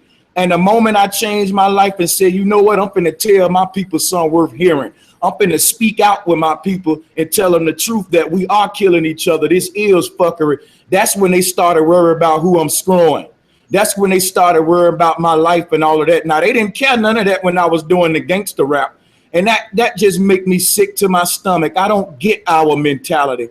You know, I don't get it how you can praise me when I was doing the black on black crime and all of that. And then when I start want to tell you to do something about the situation and stuff, people say, well, who are you to talk, man? You a coon, who you dating and all that. But you don't care when I'm doing the fuckery. But I'm a fall back, man. Much love to y'all. All right. Let me just say this. I'm going to let Sirius and BJS. I thank you, man, for, like I said, I don't agree. This panel showed me something tonight. I know it kind of got rough a little bit at times. People kind of got into it. I kind of got into it a little. But, you know, I have a very big difference opinion with BGS on certain things, with Brother Sanchez on certain things. But if you notice, for the most part, 90% of the time, we were all able to listen to one another. I was able to learn from all these guys. Shout out to Food and Shelter. You have been exposed. My man Nick right here, Sirius. And this is the kind of thing that black men, as you know, leaders of whatever community it is, we don't have to always agree on everything. Because I feel the same way I feel, regardless of what you niggas said. But the point was, we can articulate, and a lot of people brought some powerful points, and some people were influenced to feel one way or the other, and that's the beautiful thing. It wasn't about being right or wrong. It was about coming on this platform. We all built on the knowledge.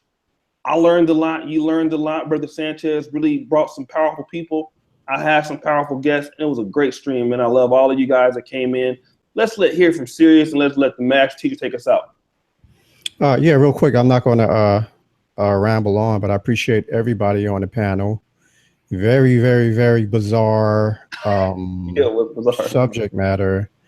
Our brother Sanchez is a very likable guy, so I know he's going to have some followers because con artistry is contingent upon the personality of the con man. But with that being said, he's a very likable guy. I actually like him. It's just the most bizarre type of stuff, spookyism and Illuminati talking, anti-Freemasonry and all that. So, and I was entertained though. I really like just debating these differences of opinions. I'm rambling. I'm gonna let the next brother talk. Yeah, I know you got to get out of here, man. I know it's hot, but my brother Sirius Live, I would like to build with you sometime, man, and see where I'm going wrong with the spookism. I'm gonna shut my mouth, let you talk, and we can build with this on another time if you want, man. Because I'm interested to see. I think I'm all logic and truth. That's what I think. Because so far you've made accusations about me, but you haven't pointed out nothing illogical statement. You haven't called me a liar. You can call me anything but a liar, and I can deal with that. That let me know I'm speaking the truth. But yeah, I apologize. It's just bizarre to me. That's all. You're a very likable guy. You know, your style is smooth. I gave my real testimony that when I was doing the fuckery, the gangster rap, I got respected by quote unquote black people. Now, when I try to tell us something positive, I'm held to this high standard that didn't exist when I was just doing the fuckery. So like I said, when you doing negative things, your people expect negative from you. But when you start doing positive, they start seeking for the negative shit in you, like investigators. And that's just, to me, the crab in the bucket mentality. Let every man do what he can to help the next man. Who we screwing never been the problem. And I just stand on that. Let me do this real quick, because both of you guys actually can help one another. So, I mean, like Sanchez, Sirius is a very talented person. He's going to put together probably, I think, like the first black male news station on YouTube. You guys can help one another, man. I think that you guys both, even though you're leery, Sirius, I know for a fact can help you. I'll be happy to entertain his perspective, his very interesting perspective. If he should honor us with his perspective, if we, do that. Okay, you both can help each other, man. So let's not sever any, kind of ties or anything, because both of you guys are both talented. Brother Sanchez, man, he's definitely intelligent.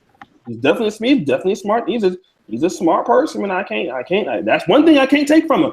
A nigga know the nigga smart. So let's let Master BGS let us end this, man. We gotta let the Master teacher have the last word. The after really being in the trenches for like man the last 14, 15 years, man.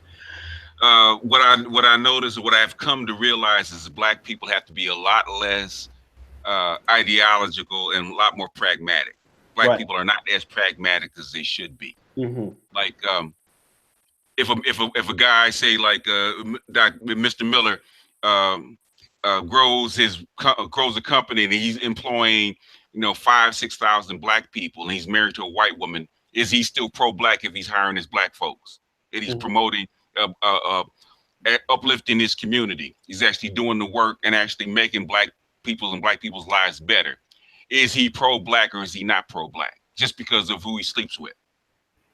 I say it comes down to the body of work, and I think that's where the what we call the pro-black, the conscious community has gone wrong.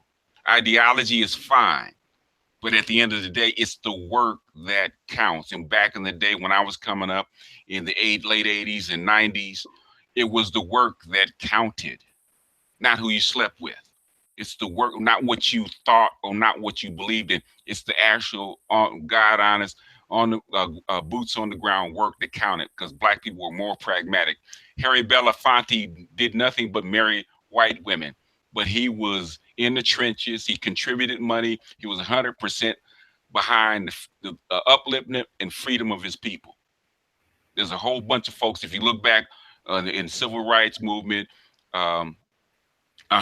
Even Malcolm X had said at the end of the day, anybody that's for the upliftment and the freedom of my people, I have to say they are pro-black, whether no matter what color they are. If they are for me and for doing the work for my people, at the end of the day, that is what counts, and that's the way I see it, and that's where I'm going to rest with it. Okay. And good points. Like I said, we all can disagree. Let me shout out to the flat earth people, man.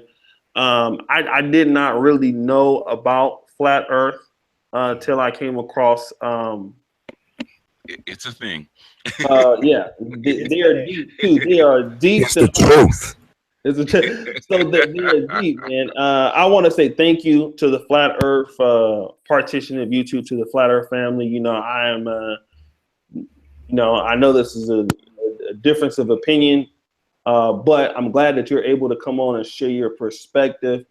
A lot of times, I just came from Africa. I was there for 9 or 10 days, and I was telling Brother Sanchez in my return that, and even Brother Sirius, we talked for a long time. I'm trying to see the world as different as I can see it. Now, I'm not saying I will accept everything that I hear, but this is the reason why I listen to Brother Sanchez, I listen to BGS Ibmore, and people who can either contribute in your life, and what you can take from them, you can take from them, and what you can't, you leave. And I think that as Master BGS Ibmore said, that's how Black people need to be. We need to be more pragmatic. We need to be more open to different ideas. And as I get older, and as I see how things work, it's best to be that way. I think in my life personally, I cut off so many opportunities for myself for being too quick to judge somebody or being too quick to have something to say to somebody. And that's a person that could possibly help me, or I could help them. And as I get older and getting closer to 40, the way I see and I really do care about Black people a lot, man. I really have a heart. I don't hate any race, but I do have a preference for the Black community. And I think that Black people are very diverse, like anybody. We all have different ideas. There's no, like David Carroll, no monolithic thought. And that's why I try to come in and accept the brothers and work with the brothers where they are and try to find out where we can agree. And that's where we can go from there. So shout outs to everybody. You've been exposed, man. I appreciate you. You shared a lot of good stuff tonight. Brother Sanchez, man, email me as soon as you get a chance, man. We had 2 hit shows. My man, Nick, we're going to do the Flat Earth again so you can really come in and teach. BGS. Yeah, I'm going to do it again, man. Sirius, he was the devil's advocate tonight, but you always need a brother like that, man. It was fun. And I just wanted to say I got much love for Sirius, man, and everybody on there. It was a good deal, man. It's all good. Yeah. Sirius know how to keep some shit started, don't he? Yeah, respect to everybody on the panel. Y'all, everybody was great. I didn't try to offend anybody, just try to keep it lively. So this is a marathon session. Right on. Well, much love to all you guys, regardless of the color of your skin sack. Don't fucking matter to me. I don't think it's a big thing. They got to, focus on who's fucking who, that we don't realize who's fucking us. Yeah, good point. Oh my goodness! Finally somebody said it. You just said some shit. So listen, man, you guys you've been exposed, man. I told Food and Shelter, if you email me at gmail.com, and I'm pretty sure Brother Sanchez don't mind, I like to do a show with you guys, man. If sometimes Brother Sanchez can't be on, man, come on by, man. Let's schedule one. We'll fire it up. And it just be me and you guys, or me and 2 people. We'll light this motherfucker up, man. And we'll share, and you can teach what you know, and we'll listen, and we'll try to come to what we can understand. So you brothers can email me at planetoshay@gmail.com. I have 2 channels. This channel is my secondary channel. My main channel is Oshay Duke Jackson. So thank you guys. I love all the knowledge that was really brought in tonight. Shout out to the Flat Earth family and Brother Sanchez and all of his people. You guys are great people, man. I was watching your chat as I was watching mine. So again, peace out, everybody. And I think Brother Sanchez hangout, yours will still be going, right, fam? Yeah, I'm gonna go for just about 30 minutes, and I'm gonna shut down. Okay. So cool. So if you guys want to keep going with the chat, my followers, and I have about 145 people watching now. You can go over to Brother Sanchez Live, Bro Sanchez Live, and keep on his stream. His stream is still going for all these great people. But I'm getting the fuck out of here. It's hot as fuck. I'm musty. I can't take this shit no more. Okay, bro. Yeah. Stop, man. Appreciate you, brother. Much love. Much love, fam.